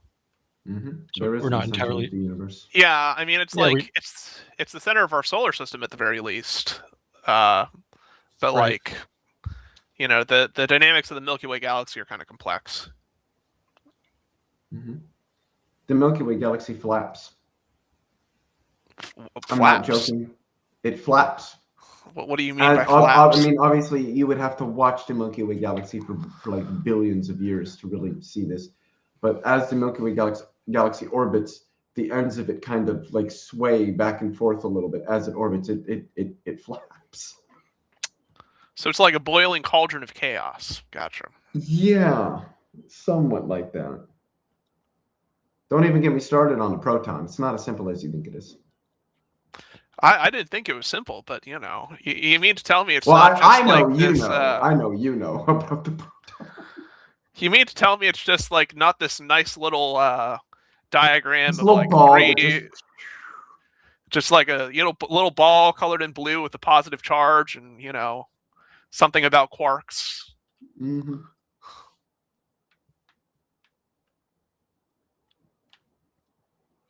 Actually, I did have a question for Leo. If you are awake in America, there is a lunar eclipse right now. Make sure you go take a look. Actually, I did have a question for Leo, since he knows more about cosmology than I do. I think there was somebody, maybe it was in the last stream, where it got into a pretty technical conversation about the second law of thermodynamics. You only get a few times in your life to see something like this. It's real quick to go take a look and come back, It's like the fifth one in my lifetime. What? Not that I would have been able to see them all, because they don't always occur in the same place. But anyway, what's up now? I think is it all like the conservation of mass and energy? Mm-hmm. Isn't that something that can be violated in an Yep. like within the universe? Absolutely, it is. It's violated in general relativity because, and this relates to an argument I give against certain accounts of dualism, particularly what's often referred to as interactionist dualism in the philosophy of mind, that the mind is a non-physical thing and that it interacts with the physical world. Is that when physicists talk about conservation laws, these aren't just something we slap all willy-nilly onto stuff that we see. It's like, oh, well, we see this kind of stays the same, so no. This is mathematically rigorous. There was a female mathematician, I can't remember when she lived. What was this, maybe the 1800s? I'm not really sure. Her name was M.A. Noether. And what she showed is that conservation laws result from symmetries in a particular type of equation that we can use to describe the dynamics of physical systems. They're called Lagrangians. If that symmetry breaks, you lose the conservation law. And conservation of energy specifically is a result of what's called time translation symmetry. Well, because of things like time dilation and general relativity, time translation symmetry is in fact broken, which means that conservation of energy does not hold. I also think that with respect to the first law of thermodynamics, conservation of energy doesn't actually, since conservation of energy doesn't actually hold, I wouldn't say the first law is like false, but I mean, and the laws of thermodynamics are statistical laws. They're actually not fundamental laws. So they can be stroked. Maybe not the second law, at least we haven't observed it, but the first law at least can be stretched a little bit. So would you say that one of the, like an extrapolation one can make is that the universe could continue to lose energy continually, like over the course of like long enough periods of time? Well, conservation of energy, or the violation of conservation of energy in most general relativistic applications, as I understand it, has to do with the fact that the energy of the system isn't conserved within the system. It can be shared with space-time. The frequency of a photon falling into a gravitational well will increase, and it will decrease as it climbs back out of that gravitational well. So the photon does not conserve its energy over time. It shares it with space-time. I think more broadly in cosmology, it's violated by dark energy, the fact that that energy density remains constant over time, despite the fact that the volume of space increases, which in turn leads to an acceleration in the expansion of space. But I wouldn't expect the universe to like start like energy to start like deleting from the universe. I wouldn't expect any to be added to it either.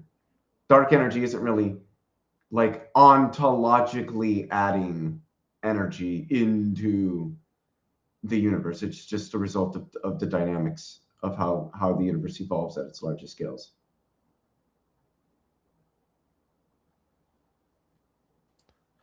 Right, but what do most cosmologists attribute to the continued expansion due to the negative value of the cosmological constant? Some sort of, I think, what do they think? A time varying field of some sort? That Well, at sounds least about right. that's a slowly rising one. Obviously, vacuum energy is still quite popular, but one that has been rising, I think, is I want to say it's some sort of like time varying field or something like that. Yeah, if I recall right, I was watching something where it's still an open question, I think, whether or not it's possible for the value of the cosmological constant to change over time. Mm-hmm. Some preliminary DESI results showed that it might, but as physicists look into it, I mean, obviously it's probably not, but like, yeah, it's that is very much an open possibility. It could be the case. Oh, it seems so. Let's grant that the Kalam is sound, right? So let's grant that every step of the Kalam is sound, right? Does that get you to God, or where does that get you? Are we granting both stage 1 and stage 2, or are you just talking We're granting stage this 1? part of the Kalam. So stage 1. No, it doesn't get you to God. All it gets you to is that the universe has some sort of cause. Yeah, I would agree. It gets you to some Yeah, kind I of first agree. cause. Yeah, I Now, agree. if you grant stage 2, then yes, that's God.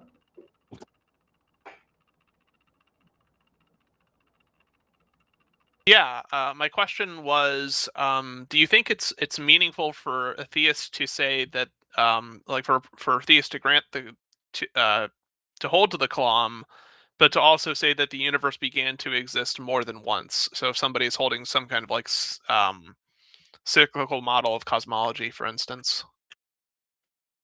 But like a God made it multiple times or something?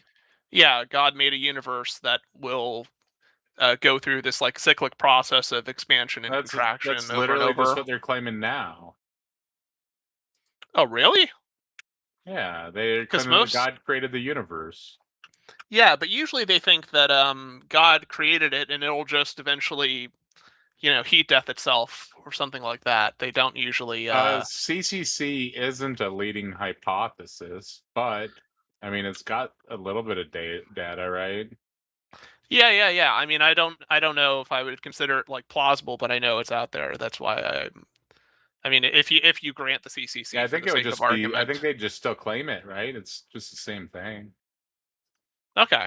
But Yeah, I you'd was have just meaning- degrees of separation as the issue with something like that. You'd never be able to tell, you know? Like, how could Yeah. you tell? So, have you guys talked about like specific arguments for stage 2 yet?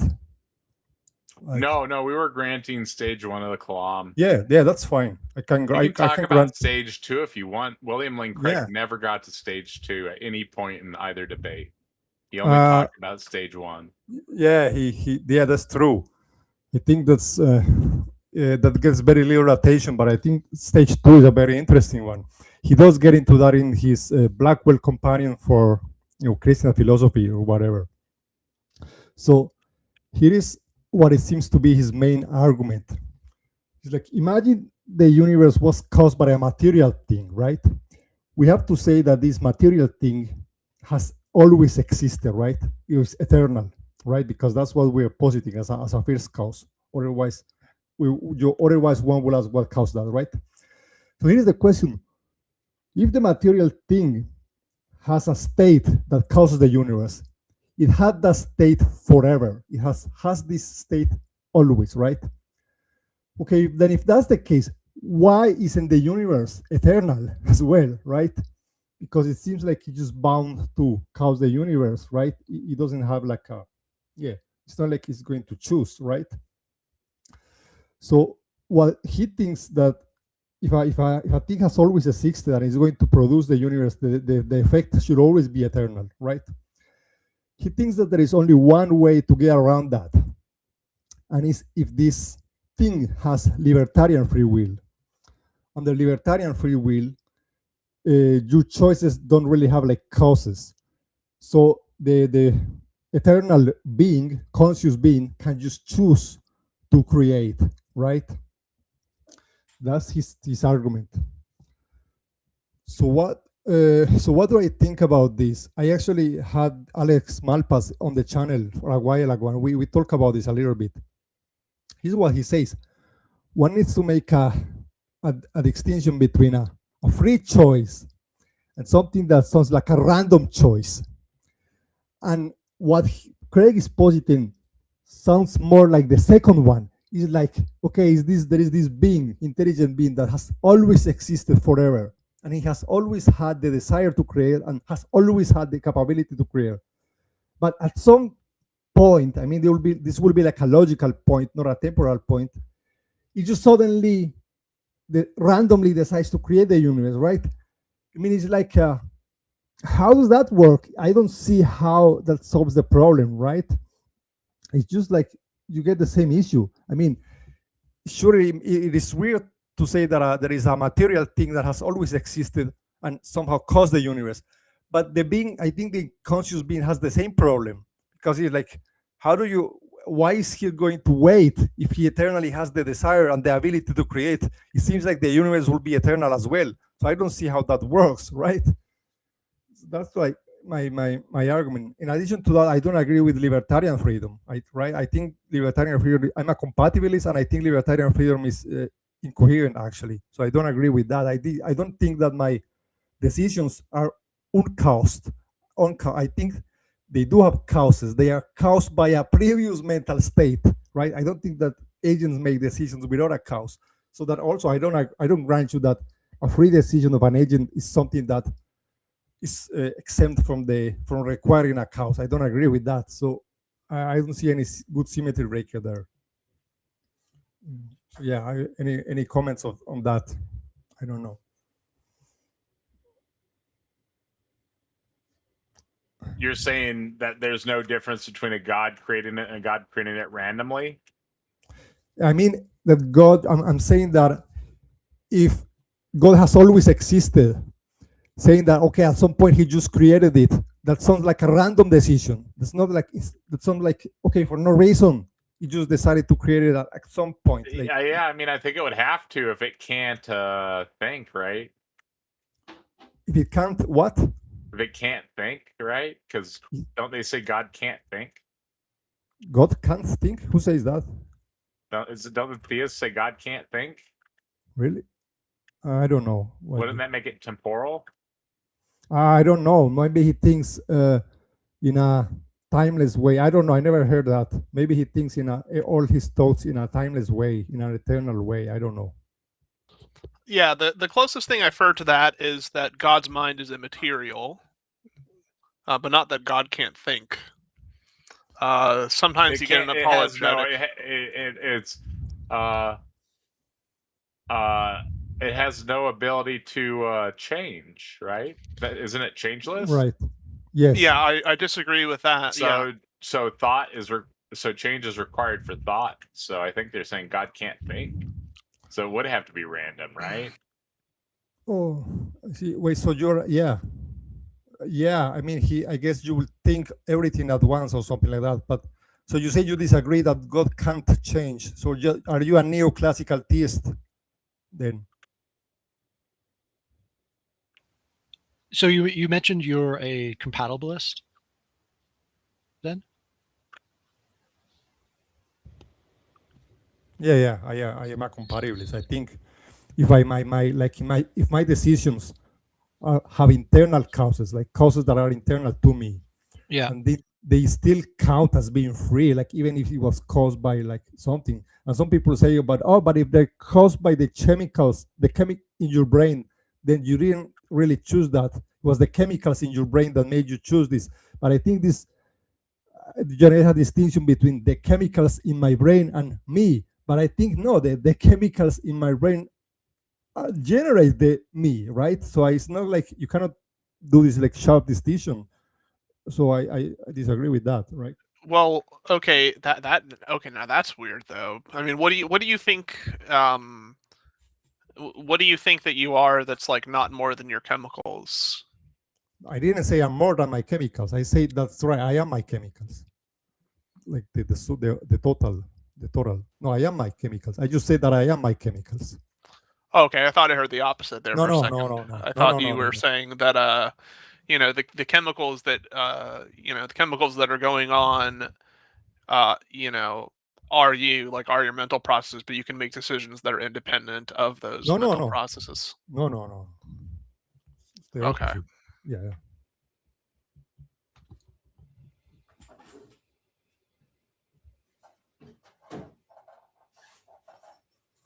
So does anybody have thoughts about how one could bridge from the Kalam to a God? Even if we grant it all? I heard of another one. There's another one argument. They say that okay, so the first cause has to be changeless, right? It cannot change. It has to be timeless, so it cannot change. And they say this: all material things by nature change. They say that this is true, right?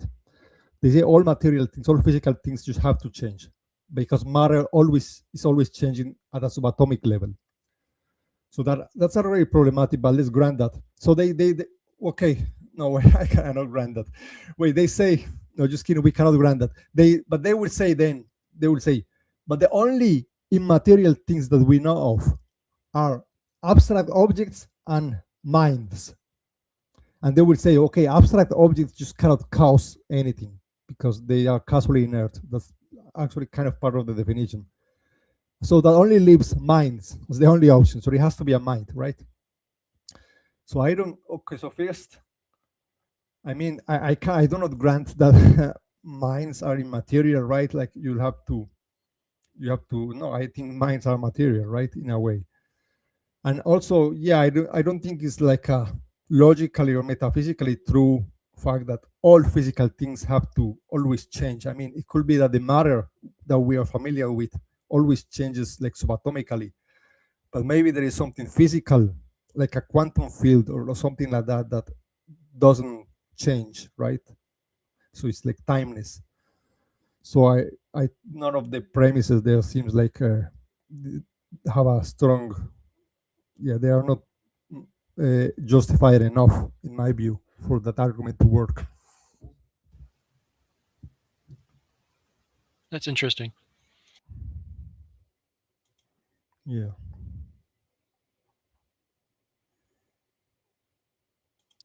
So I'm saying let's grant the argument. How do you bridge from that to God? Well, if it's a mind, well, it's just, well, that's kind of pretty similar to God. I mean, don't you think? Right, but how do they get there? What would the bridge be? Is what I'm asking. How would they bridge that? Yeah, I mean, by saying that material things always change, so it has to be immaterial, and then by saying that the only material things can be either abstract objects or minds, and they say, well, it cannot be an abstract object, so it has to be a mind. That's the argument. But like you said, I mean, every mind we have is every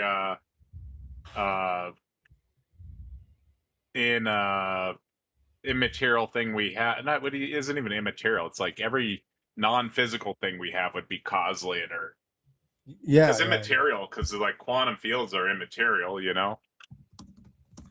They are physical.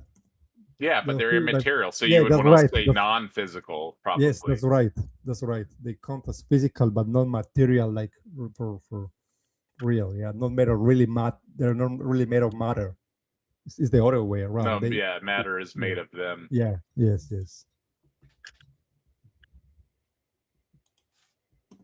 Oh man. Let's get some theists up here, people. I'd love to have some debates going. Do you guys have anything y'all disagree on? I know Horace has some interesting positions on physics and the universe. He thinks everything is cyclical, based on the Earth rotating around the sun or something. Yeah, one day, just throwing that out there. I'm not saying for today, but we can do a show on the Trinity. I'm really good at the topic. I'm getting good at the topic. I'm going to that's amazing. I'd love to get into some other topics as well with the when we get some theists on board here. Lots to go over with the Bible and stuff. Yeah, that's always cool. Yeah. Yeah, I'm convinced that the Trinity isn't even a biblical notion, and it's just logically incoherent. Okay. Yeah, exactly. How do you deal with John, where he says, "My Lord and my God," right? Yeah. Doesn't that sound like Jesus is God? No, I mean, one way to interpret that, I mean, is that if you look back through the rest of the Hebrew Bible, right? Yeah. What John is meaning by that, right, is like God authorizes people like Moses and Isaiah and stuff like that to authorize, the word of God. Like the word of God has been placed in them, right? Oh, I see. To command the will of God. And like a traditional interpretation of that would be that Jesus claiming to be the Son of God, right, and the Messiah, right, means that God is in him, like God is in his voice and in his, and God has authorized Jesus to enact the will of God. And so I think when John is sent, like a traditional interpretation would be that when John says "my Lord and my God," right, he's acknowledging he's acknowledging that Jesus bears the divine, that Jesus is effectively is a true prophet, right? Much in the same way they would view, let's say, Moses and Isaiah and stuff like that as in the same kind of way, right? But not conflating Jesus to be God, right? Okay. So I wouldn't say that like that verse necessarily means like that John is recognizing Jesus as being, identical with God, but that he is bearing the will and presence of the Lord. Yeah.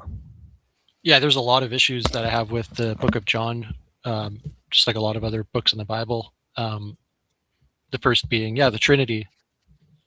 That's where a lot of the controversy starts as well. Because you can kind of create a doctrine on both sides. And that's why people have been debating the Trinity for the last 1,500 years. Yeah, I mean, certainly it's true that, I mean, of all the Gospels, John has definitely the highest Christology. The Book of John is kind of interesting for several reasons. I mean, it includes some details that the other books don't. Yeah. But it also seems to be penned by at least 2 different authors, and that just has to do with the ending of John. Yeah, there's always been an assumption that Revelation, because it's given the same name John, but that's not necessarily the same John, and we don't really know who the authors are, obviously. Yeah, it's a lot different than the other 3 Gospels. But yeah, I mean, I mean, and the reason the Gospels differ from one another is that the Gospels, when they were constructed, I mean, they were they likely were constructed with some of the phrasings and polemics that they have in order to address the communities that these authors were, trying to preach the gospel to. Yeah, for sure, it's centered hugely around the audience of the day and pacifying the Jewish people. Yeah. But I mean, it's also interesting that, I mean, we know that Paul, like, that the earliest mention of Jesus was Paul, but ironically, Paul doesn't really go into much detail about his own beliefs on Jesus as a figure. Yeah, he leaves out some of the main doctrinal things that Matthew and Mark mentioned, right? Yeah. Like the resurrection, I believe, and then just a lot of the main doctrines, right? It's a totally different version of Jesus. Well, and I mean, he also goes further to say that that his message, that his quote unquote gospel, is not from the word, is not from the mouths of men, right? That it came directly from God, which means that, I mean, if he did meet the other disciples, right, his like the gospel he was preaching was not the same as theirs. Yeah, so definitely there's and it's the same, like the authors, like in my opinion, I don't think Jesus or John are historically reliable people. Even if they are, we don't know that. I know there's possibly one of the early church fathers was a guy named John as well, John of Christendom, I believe. I mean, that it could be him. It could be one of the church fathers that sort of had their hand in writing these books, because the early church fathers were the scribes that were sort of canonizing and putting together the first canon and choosing which books were going to go in and which ones were not. Yeah, I mean, the major issue is the fact that, to my knowledge, right, the Gospels, as we know them, I mean, by and large, they were in circulation for a while, but the major issue is that we don't have names assigned to the Gospels until, like, the 2nd century, right? And furthermore, like, there's a book in the Bible, I think it's maybe it's 1 Timothy, that quotes a passage from the Book of Enoch or something like this. And we also know that in the early church that there were other texts like the Shepherd of Hermas, the Epistles of Barnabas, Book of Jubilees, that people the Gospel of Mary too. That people seem to, at the very least, quote as if though it was scripture, right? I mean, later in the Council of Nicaea and the formation of the canon, we reject these now. But so, like, what exactly people were deeming authoritative and what authorship was being like was thought to be authentic prior to like the first mention of these books being assigned to their traditional authorship, 200 BCE by church fathers is unknown. It's a pretty interesting issue, actually. Yeah, and the authors are under the same umbrella of sort of the topic we're discussing. They're assuming this sort of timeless personal creator, which there's no evidence for. I mean, certainly the author of John, right? Because, or is it Luke? In the Word there was God. In the Word there was God. Yeah, John type of 1, thing. which is also similar to, I think, some of the Vedic scripts or the Sanskrit sort of doctrine, and then obviously with the Logos and that being around with the Greek philosophers, borrowing a lot of that. Yeah, and I mean that's perfectly sensible too. I definitely think, especially given that these narratives are being constructed within, the Hellenistic period, that it's totally rational that these authors would have been appealing to structural motifs that would have, that people would have read about or been familiar with things like the Iliad and the Odyssey and other great tales like this, and that the authors of the Gospels would have used. Yeah, for sure.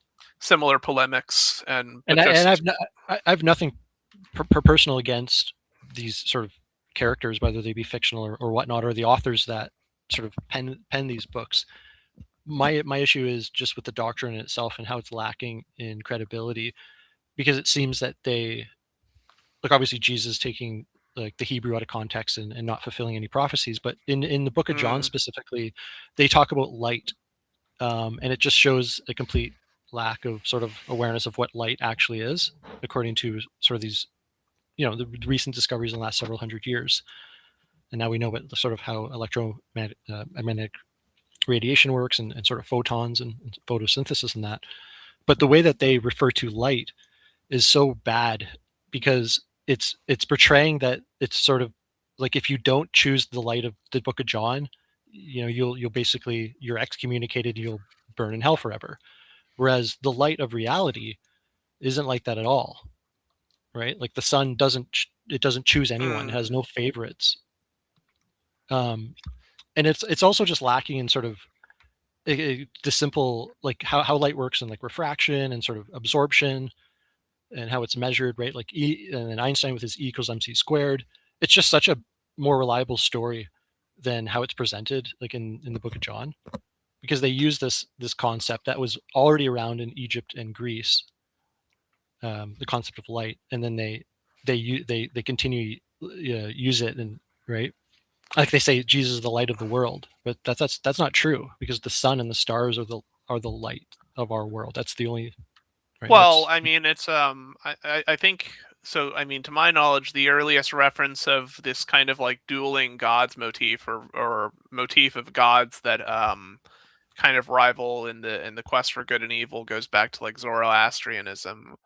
And I think it's just the case that like over the course of the composition of these texts, there's more of a clear development on like the personification and the qualities that these gods that this figure like Satan and that Yahweh have like during like the composition of like the New Testament, right? And so I mean I think right, yeah, exactly.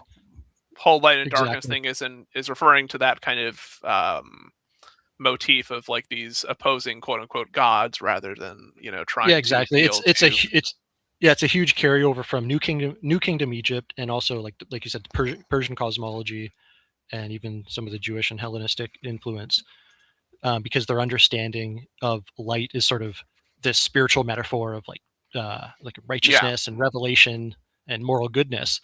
But in reality, we have like ultraviolet and radio, microwave, X-ray, right? All these, like the reality of light is beyond what the authors know in their day. They didn't understand. Well, and actually, it is interesting though too. I mean, when people there is a bit of interesting. It's a bit more interesting even than that, right? Because a lot of times when people were visited by angels, or were possessed by what they thought were demons and stuff like this, right? They saw that as the action of a god, or like being inflicted by an illness as like pissing off a god, or the devil getting a hold of you and fulfilling some contract with him or something like this. And you can find like there's certain stories in the Old Testament, I forget which one. I think it's it's probably in Leviticus or Deuteronomy, where God is giving certain rules to the Jewish people about for the reason that I give you these laws so that you may not, contaminate contaminate the land, and that this is the land that I have given for you, kind of thing. This kind of notion that the breaking of these laws, and that the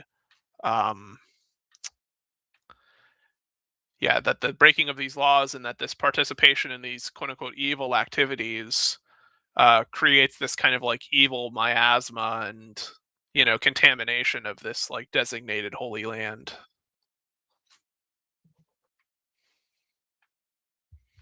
So it does seem that like people had viewed like these negative superstitions of like curses and blessings from God to be as real of things as we view as like protons and electrons and stuff like this. Yeah, exactly. Yeah, they have the authors are lacking in sort of understanding how life works and sort of energy and ATP, right? They had no knowledge of electromagnetic fields and sort of DNA, microbiology, thermodynamics. Well, and I think it's also just that I think, a more generous view is that I think they just saw that, that the gods and spirits and demons had like an active role in the world, right? Based upon their perception of it. Whereas nowadays we recognize that these things are, more superstitious and actually are more characteristic of just, uncleanliness and things of that nature. Yeah.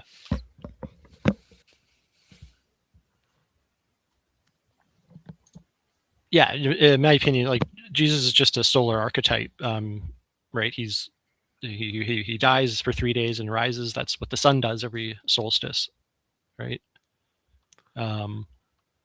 Even like Daniel and Revelation and Genesis talking about there's just a lot of solar sort of symbols and metaphors like embedded in the writings.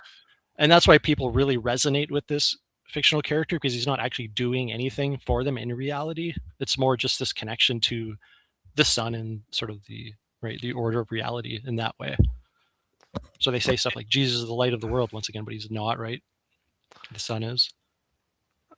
Yeah, I mean, I think it's also interesting too, the fact that the way the Gospels present Jesus as this kind of king of, this Prince of Peace figure, versus what if you were to ask a rabbi, or just take if you take some of these commentaries on the Old Testament seriously, especially when it comes to the book of Daniel and the book of Isaiah and stuff like this, that the Jewish people near coming close to the near beginning of the Hellenistic period thought that the Messiah, or at least they expected it, would be more of kind of like this like warlike figure who would carry them into like a new dynasty of control over land that they had previously lost, and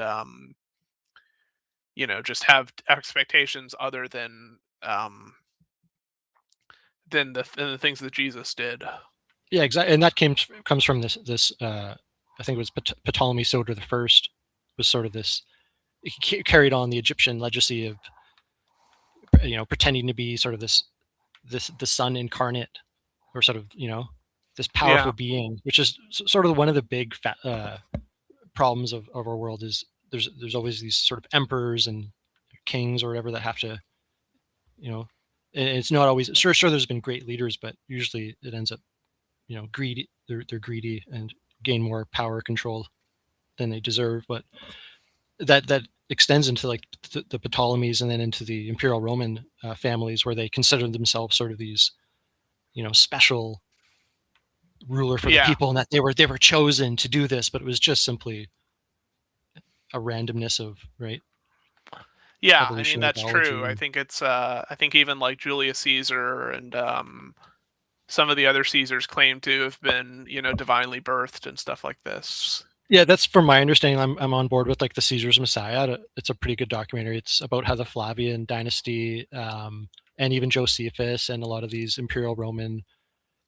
soldiers and intellectuals and scribes and church fathers are all compiling together intellectual, even Egyptians and Jewish people and Greeks, to sort of, with their wealth and power, pacify a lot of the sort of peasants and the lower class of that day. And the Flavian dynasty write themselves into the story.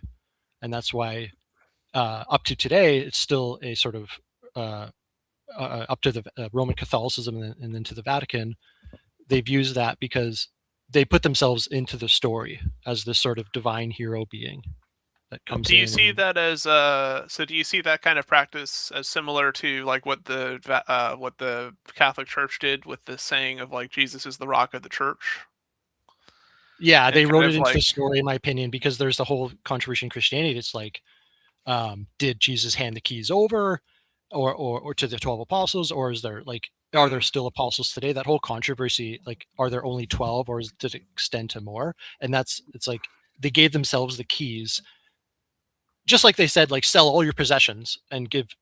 It's like, why would, well, they want everyone to sell their possessions. And that's why the Catholic Church or the Vatican owns most of the land and the gold in the world to today, because they've convinced a lot of the people in the first early centuries to sell all their things. That's what it says there. Sell your possession, like obey. Looks like slaves obey your earthly masters. It's simply Imperial Roman propaganda, so that people be subservient to the Roman leaders of the day. Yeah, there's several verses. It's like pay your taxes, and as if the Roman leaders are a good thing in that day. Yeah, the pay your taxes thing I assumed was a kind of was the authors of those texts communicating just to to endure temporary hardship for eternal rewards kind of thing. I forget what pope it was, but one of the popes admitted, like, what profit we have made off of this fable. I think it was in the 1500s. But just getting back, I mean, if this guy was any type of hero or savior for anyone, he would have been like, oh yeah, by the way, guys, E equals MC squared, and here's a Faraday's law, and here's how light works in reality with quantum physics and that. It's like, well, people's like, well, they didn't know that yet. Well, it's like, too bad. Like, if this guy, he's supposed to know everything. And real fast, y'all, couple of points here. If y'all are loving the show, please consider supporting. You can do that with a super chat. You can like the stream, share it with a friend, get a taco membership. That all helps. If you barely like the show, definitely make sure you hit that like button. Also, I'm putting the link to the StreamYard and chat, or Restream and chat, if you'd like to join us and participate in the debate. Here's the link now. Yeah, unfortunately, I got to get going. But yeah, it's great talking with you, Taco and Horace. Yeah, definitely a thing that's really interesting watching some of these like documentaries on YouTube and stuff is just how how much the text hide their context from the reader, especially if you're not paying attention to it, and just how easy it is to get into the weeds with some of this stuff. Especially stuff we were talking about earlier, like biblical authorship and stuff like that. It gets into a really deep rabbit hole. Yeah, for sure. All right, I'll see you around. Yeah, take care. Have a good one, man. All right, peace. I'll hop off. I gotta hop off as well, Taco. You have a good night. No worries. You have a good one, man. Okay. Yeah, if any theists would like to join the panel or any atheists, I've been putting the link in chat. Feel free to join me. I'd love to have you up here. In the meantime, I guess it's just you guys and me. Well, what I've been working on in Palworld is I've been trying to develop a pretty strong Pal army, and it's working out pretty well, as you guys can probably tell. Working out pretty great here. We got an army of top tier pals going down right now. An army of them. See all these eggs? We got an army going down. Let's see. So that was definitely an interesting conversation. We had some interesting callers tonight for sure so far. And I'd love to talk to somebody about the Kalam or whatever position you think the data supports or wherever you want to go with it, really. Let's talk about WLC or some other cosmological argument of some sort or whatever. But I'd love to have somebody on the panel and go over whatever you'd like to talk about, right? In the meantime, I'm going to be talking about this in a mix of William Lane Craig's Kalam argument. I am not a fan of the Kalam myself, but I wanted to try to like approach it with good faith today and be like, all right, so if we grant everything, does it get us to God? And I don't think anybody was able to point out to how it would get us to God, right? I don't think anybody even got close there, right? What's going on, Missing Mod and Darth Gently? What you guys all up to? You guys all having fun? Let's see, Darth was aptly named for his gentle soul. Interesting. Oh, I think I can go up another level. Let's see. Oh no, what I'll do is I'll wait a minute. I have so many eggs here. This is insane, people. I got quite the wild batch of eggs here. Is that 2 or 3? That was 2, huh? Whoops. You guys been watching any good shows? I might if we're not getting any callers here, I might end up calling a little bit early tonight and watch some shows myself, get a little bit caught up on shows. I also do need to get another episode made of the Eli Nix saga, but been kind of lazy with that one. I have a few episodes ready to go. Not ready to go. I need to do some work on them still, but I got a few cuts ready to go, some decent stuff. I don't know. I just didn't think it was as good as the other ones, and I don't want to release anything subpar, right? Only top quality content here. All up in here. You guys know that. You guys know I don't play when it comes to providing the best of the best content. All right, let's go. So we got this set up. So all of these are going to be those giant dragons you guys saw. So let me go back over here. These are going to be the. Are you going to talk about the Joe Schmidt stuff? We talked about it the other day some. I'm not too impressed. Oh, not too impressed with the Joe Schmidt stuff, man. Oh, I think those guys are good ones to do that. I don't know if I'm doing the right thing here. Let's hope. All right. I don't really know how breeding works in this game. I kind of just started ramming them into putting the stuff in the calculator and hoping for the best. I'm sure there's something I'm supposed to. I'm trying to get this guy's ability into that guy, but it's not going to be directly into that guy. It's going to be like a few steps in between. So there's going to be a whole process. But it's kind of like Pokemon where you can like breed the Pokemon and you can move the stats from one Pokemon to another Pokemon. But you can do that here, right? These guys though are pretty beastly, right? They got lucky, all sorts of good stuff. So those guys are gonna have some good.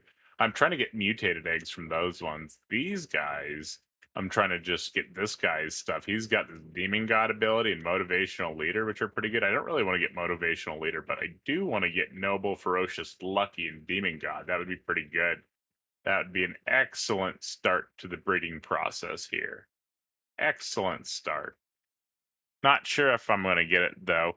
The Joe Schmidt stuff, he put out a 10-hour video and like a 12-hour video or something.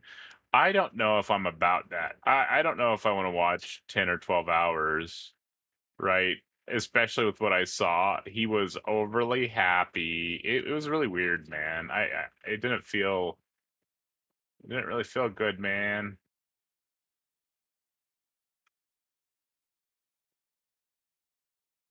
Yeah, I don't know what to think about the Joe Schmidt situation, man. We lost a good mind. I hope he's all right.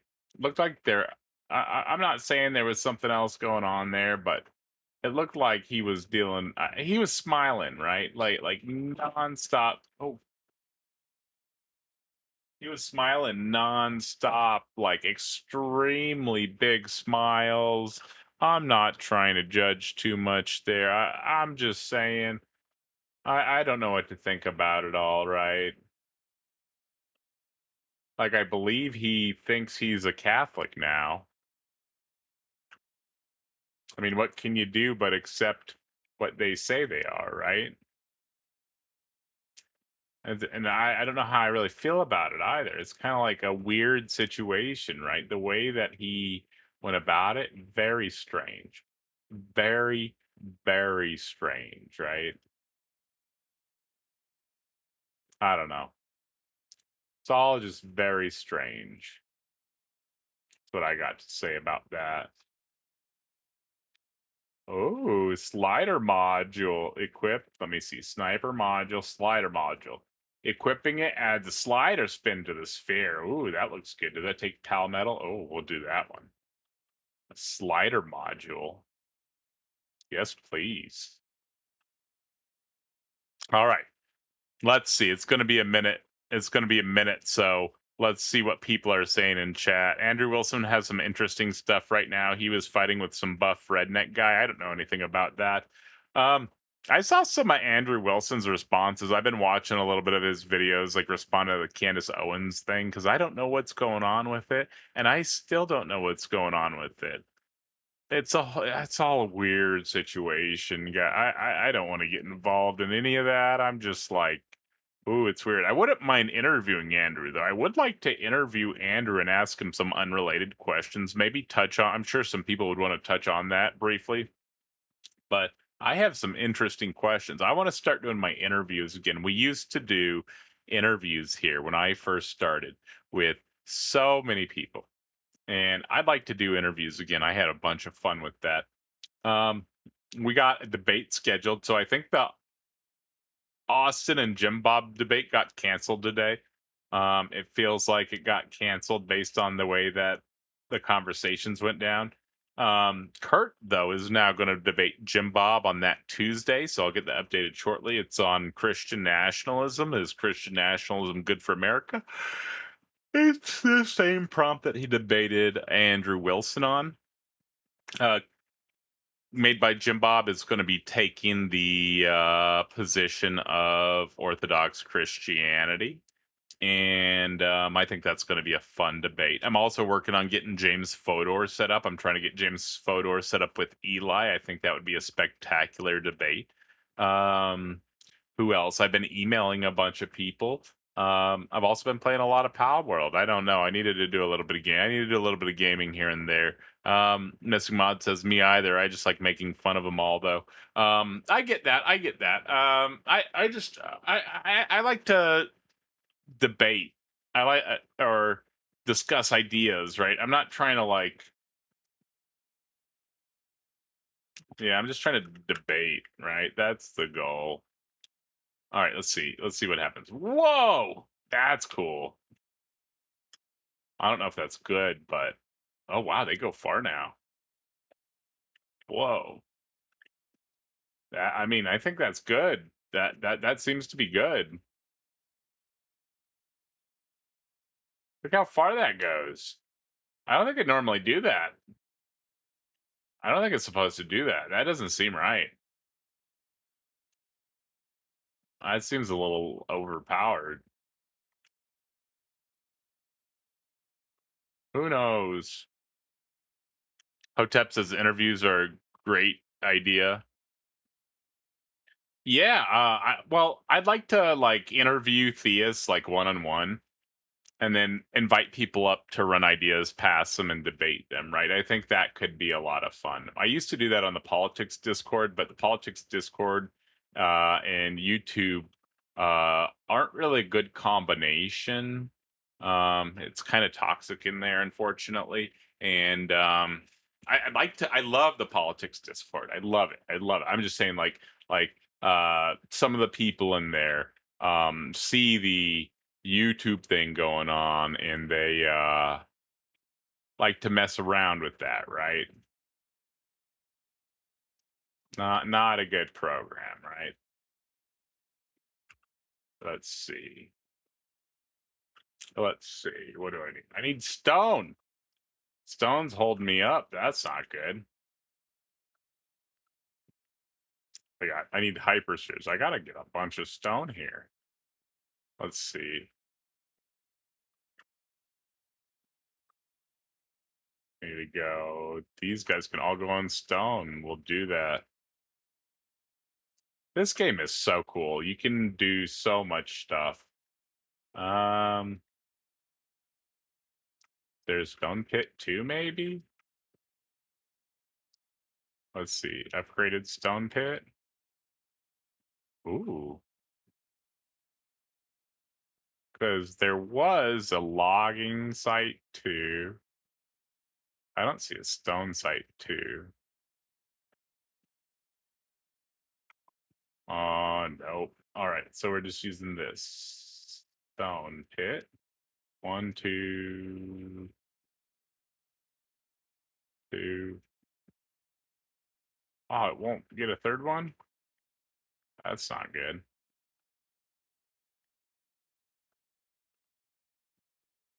Let's see. We'll put that guy up. Grab, actually, I have better miners now, I think. Let me see. Oh, those guys are crazy. Those guys are crazy. All right, let's see. Yeah, so that's a better miner.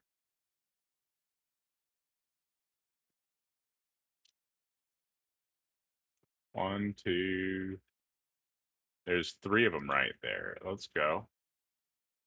Now we're talking mining. Yeah. Now we're talking. Let's go. All right, we got the stone going.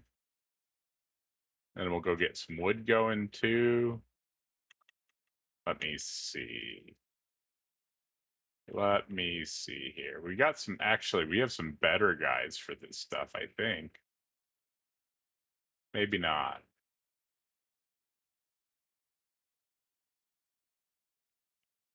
I think the bronze cherries are the best for that stuff. Nope. What is the best? Huh. So what I'm trying to do is find good stuff. I guess these will have to do. Those are the best, probably. So these guys do the harvesting and whatnot for me over there, which is quite useful. Let me see. Jim, you guys are saying you guys think Jim Bob is weird. Saying some stuff about Jim Bob. Interesting positions, people. And then Hotep asked, tell us about your journey into atheism. Were you theist before? I've been through it a few times. Yeah, I grew up a Christian. I went to church and Sunday school. I don't know how firmly I believed it. I mean, I thought like Noah's Ark was just like history, right? But I don't know, like it wasn't hard to get me out of that. I just had to be exposed to the to science a little bit, right? Be exposed to reality about the world, right?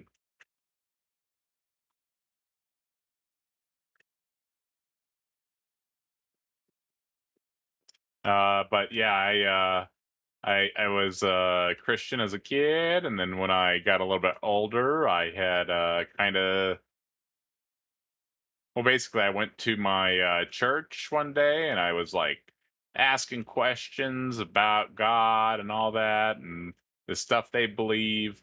And none of the responses he gave me were very good. And my parents were like, "You're rude," blah blah blah. And I'm like, "Oh, rough." And then, yeah, I kind of just never went back from there. It just never made sense, right?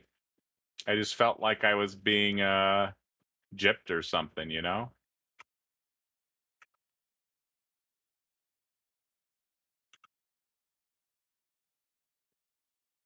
Let's see.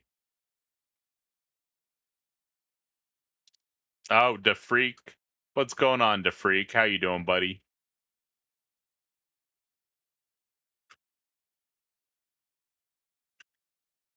All right. These guys that I'm getting here, these dragons are, I think they're pretty insane. I'm pretty sure they're pretty insane. I think I need to just keep making a lot of these dragons, honestly. Because from my understanding, they are. And those Sylviges are really good too. I'll do some interesting crosses here too in a little bit, but I'm not doing this all today though, guys. I'm not doing this all today. That's not happening. The Freak's saying some interesting stuff in chat for sure. Interesting stuff in chat for sure there. Let's see. Oh, look at the dragons. Those are pretty cool, huh? Let's see. Oh, they're doing a good job. You see that? Let's see if I can help. Oh, yeah, this is how we do it, people. This is how we do it. Do you mean, what was his name? Bert? Are you talking about Bert? I think his name's Bert, not Burnt, the Freak. Messing Mod says, the Freak, I'ma pull up. You guys got any questions, or you guys want to talk about anything? You guys want me to talk about anything? You guys have any topics you want to know more about that I might know a little bit about or might be able to gibberate about? I'm happy to go over any topics and whatnot. I'm kind of just playing Palworld while we chill, right? Where we're just chilling, playing some Palworld. You guys know the drill. Bear with me, actually. I got an idea here. I got an idea, people. I know what we can do here. Make this a little bit more enjoyable.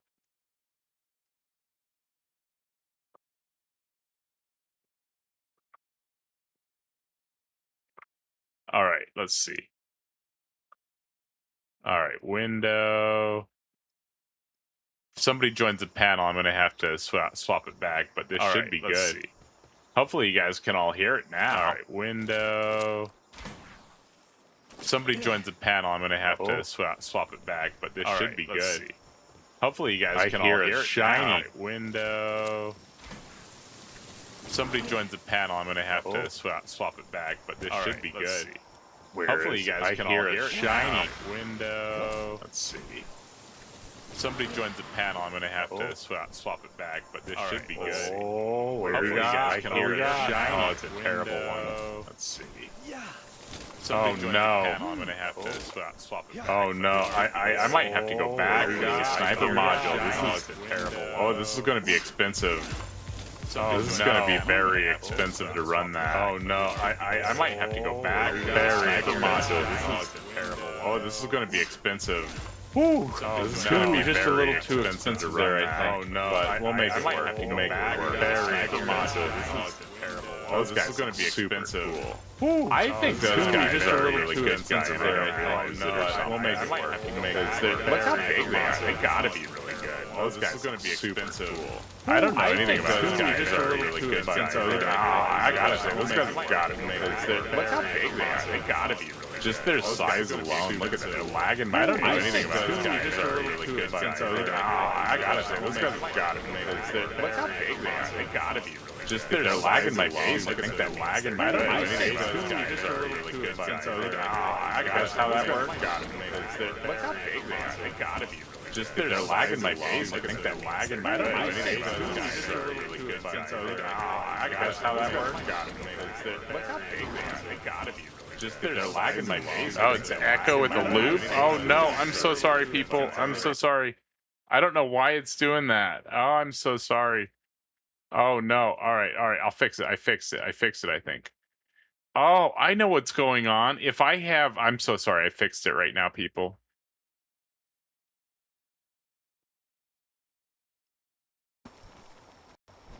Is that better? That shouldn't loop. I don't think that's going to loop now. I think I know what happened. Is that still looping now? Sorry about that. Is that better, y'all? Hopefully it's not looping again. All right, I think I figured it out. We had this problem the other day. If it's looping again, you need to let me know. What? This is important because if it's looping again, I don't have any idea why it's doing it. I think I know why it did it. I just kind of guessed there. It's better? Okay, cool. What? Cool. Sorry about that, people. I didn't mean to loop that on y'all. That was not intentional. All right, let's go. Auto sign. Ooh. Those guys are doing good work right there, I tell you what.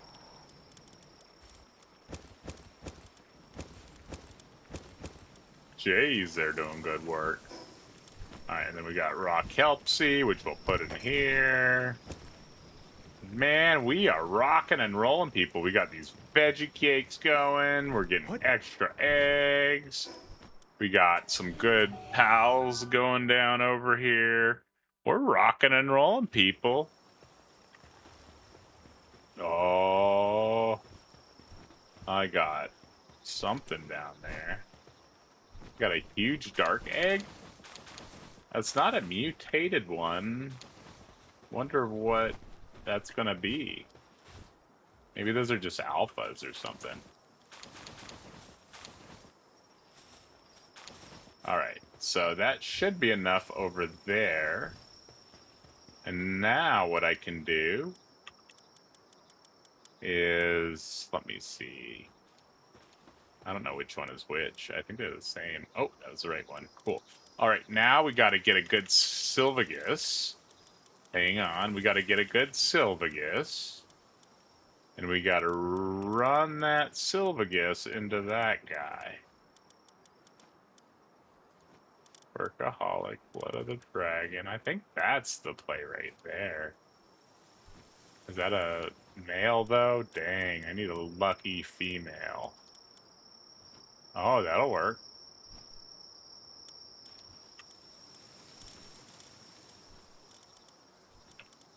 Yeah, I think that'll work. Although I wish I could do, oh well, that'll have to do. That seems like a not bad guy, though.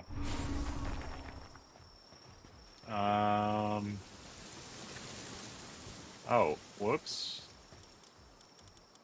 I meant to get rid of the turticle is what I meant to get rid of, I think. Let me see. Turticle Terra gives Venusa. And then, let me see, what are those called? Astegon give Lumen. Let me see. What's that called? Sylvagus. So, Venusa. All right, we're figuring this out, people. Noosa and Lumen. Let's see what that gives. Oh, that's not good. I'm gonna get stuck. Huh. I guess I can push them up or something, right? Let me see. Oh, how am I gonna do this?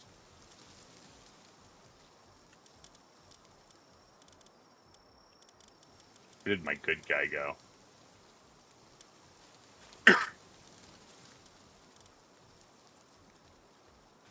Alright. We'll do this. This is the solution, people. What's up, Duck? How you doing, buddy? Hey, what's going on, Taco?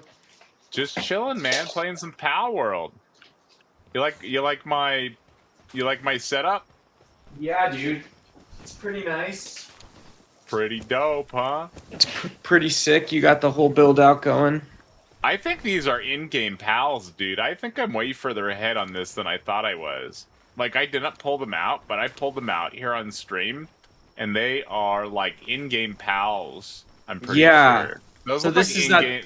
So this is called Pal Universe? Palworld. Don't those Palworld. look like in-game pals to me? Do those look like in-game pals to you? They like look the same. They look like some kind of farm type monsters. Bounded farm Yeah. monsters. Yeah, I'm trying to get some mutated eggs from these guys. I'm gonna ram those two together a few times, and then I got these guys ramming together, trying to get some higher level stuff. These guys are gonna make a higher level guy, I think, and then those guys are just making themselves a bunch, and then I'll just make like a super one of those guys and just annihilate everything. Nice, man. That's Yeah, quite the dude. setup. Oh, he's level 60. Oh, that's somebody I can't even make a saddle for right now. Oh, that guy's level 58. Oh, yeah, I am moving on up, dude. Cool. Let's see. Trying to figure out what level this guy is. What have you been up to, dude? Nothing, man. I was just watching Leo Wax. I'm a huge Leo Filius fan myself. Oh, yeah? So I figured I'd come up and just say what's up after I flipped the show back on and saw no one was up here. Yeah, I'm just hanging out playing some games right now, waiting for either somebody to call in or whatever happens, right? Talking with the chat.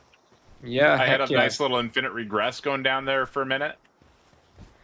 In chat? Chat got trapped on stuff? Well, I mean, I guess chat was technically trapped in infinite regress for a moment there. Oh, Gigi-weege. Gigi-weege-weege. Woo. Dude, you've been Zoinga. streaming like a madman. Yeah, man. That was just surprising to me. It was surprising to me, so I had to go zoing. Whoa. That makes sense. Show my surprise. That definitely makes sense. Yeah. Anyways. Oh, I enlarged the egg. That's good. Dude, you should get Palworld. Palworld? I would need to pick up one of those little gaming computers. Could I run it without a graphics card? Maybe if you played, what's it called? The one where you like play with the graphics. You play it through the somebody else's hardware. I forget what it's called. You know what I'm talking about? Yeah, like cloud streaming or something. Yeah. Some kind of something. Something maybe. I don't know. I think my wife does that sometimes. Yeah. I don't have a gaming PC though, so yeah, it would be to overcome. It would be for step 1. To overcome? To overcome, yeah, the obstacle of, I know they do like integrated cards and stuff like this, but I just wait for like Marketplace to maybe have like, I know I'm obsessing with it, but like a $200 PC to play this game or something. Oh, right. Would that be enough? I have no idea. I think this is on Unreal 5, I think. Whoa.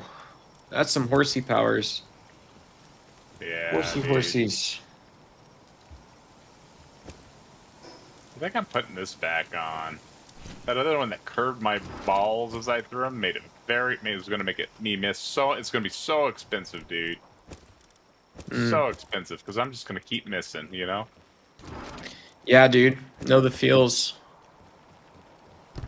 That's what happens with curved balls. And Hotep says, and thank you very much, Hotep. Oh, I never finished. I'll be real fast. So, and then after I left theism, I was more like a deist, and then agnostic, and then atheist, and then I'm here now. Nothing special, nothing crazy happened, just normal debates on YouTube and stuff in Discord. Doug, he's asking, tell us about your atheism journey.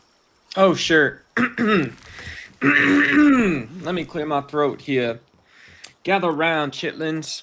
Yeah, no, so my atheism journey, I was a Roman Catholic. I was raised Roman Catholic, and my mom worked for the church when I was younger. So to understand the religious aspect of the journey, I was raised in this Roman Catholic church, and yeah, we were always around. Church events, things like this. But it was good because a lot of the Roman Catholic Church was volunteering. So you could maybe kind of understand my confusion. A little bit, trying to leave the Catholic Church after seeing so many good works and good deeds. It was a little tricky. It was difficult. That was difficult to replace. That sense of social justice, I would say that at a minimum. But I went to Catholic school for a couple years, and eventually, when I got my wits about me, kind of reaching the age of reason, I guess, very typical story. That's when I began to deconvert, and it was building on previous things. So that's the long story. The longer form is, I started considering that I'd always sort of rejected miracles, even when I was younger. You can't really choose everything you believe, and just to me, it was very difficult to be more open-minded about adopting a worldview that implies miracles around us, and kind of what that means, what it's capable of, and so yeah. So I ultimately deconverted, though, and it was kind of for that reason that I didn't believe the supernatural stuff. And yeah, just to kind of walk you through, it's like, that typical, where I was at that time, it was like, these typical sort of atheistic, arguments that, there's not a good God that's going to send me to hell or punish me or something. Those began making more sense. I was right there. And so, I filled the void with philosophy. And, I was lucky because I'm a millennial. So we had the 4 horsemen. Those guys were coming out about then. And yeah, that's basically it. So pretty normal story, coming of age tale, I guess I would summarize it. And, a constant search for me. Atheism has provided a constant search for social justice. And it's constantly searchable because there's always something worthwhile. Because there's something worth it, there's worthwhileness. That's what I like about atheism. Gotcha. Thank you for that, Doc. Thank you for the $2 super chat and for the opportunity, the platform. I love talking about this stuff, man. So you used to be a like a trader or something in Wall Street? No, I've worked for Vanguard. I have too much pride around my professional history, but because I'm nothing, I'm a bum on the internet nowadays. But I'd worked for Vanguard for a little bit. More than you know. Yeah. I mean, I worked for Vanguard for a little bit, and that opportunity was tremendous for me. It was like, whatever. And so I've liked getting to learn about that stuff. I feel like that's an atheism value, is just like, make the most of an opportunity, kind of that secular humanism kind of mindset, that things can be learned. There's positive study possible almost anywhere and stuff too. There's always more to study and learn, Why did you leave, or what made you become an internet bum? Oh, nobody got hooked by Kalam. We were just granting it today. native atheists to see if anybody could do anything with it if we granted it. Granted Kalam's cosmological argument? Yeah, if we granted the first part of the Kalam, if it'll take us to God. Oh, wow. That sounds like This is- Evo save territory, man. So look at this argument. Does this take you to God? Where does this take you? The universe has a cause. Yeah, it would be a cause. Talking about existence in the universe in this sense would be talking about a cause which is like that of a beingness that would be ontologically superior. It would have properties or traits that would go beyond what we would think of for the rest of that existence's ontology.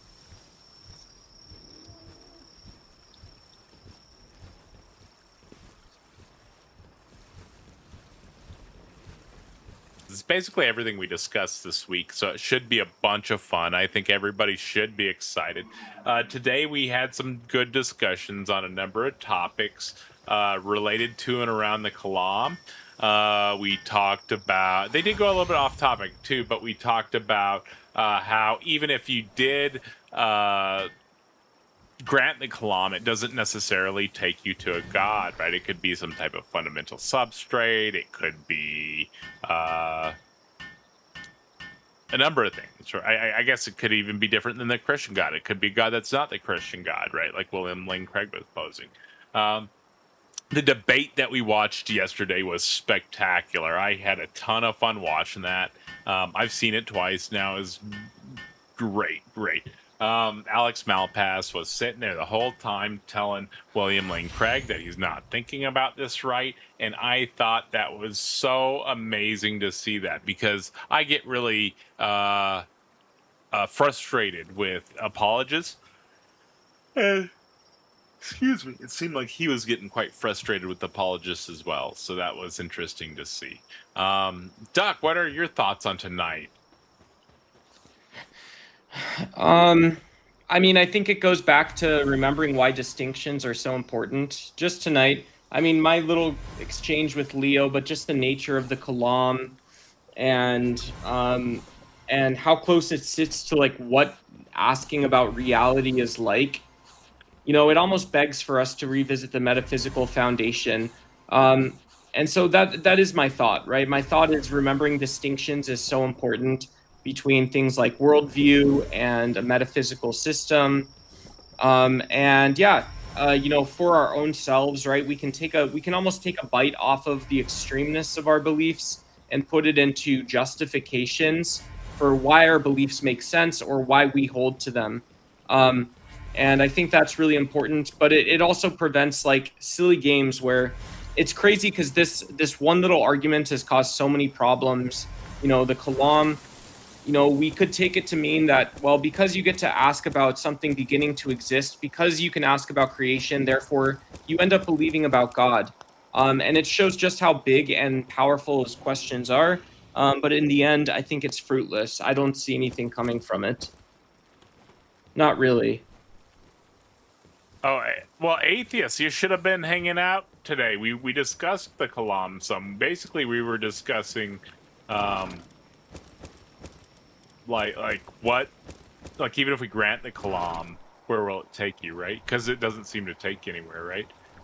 But anyways, I do greatly appreciate you all. You all have a spectacular morning. I will see you all this evening. It should be a big panel this evening. Expect to have a lot of fun. Thank you so much, everybody. We'll see you very shortly.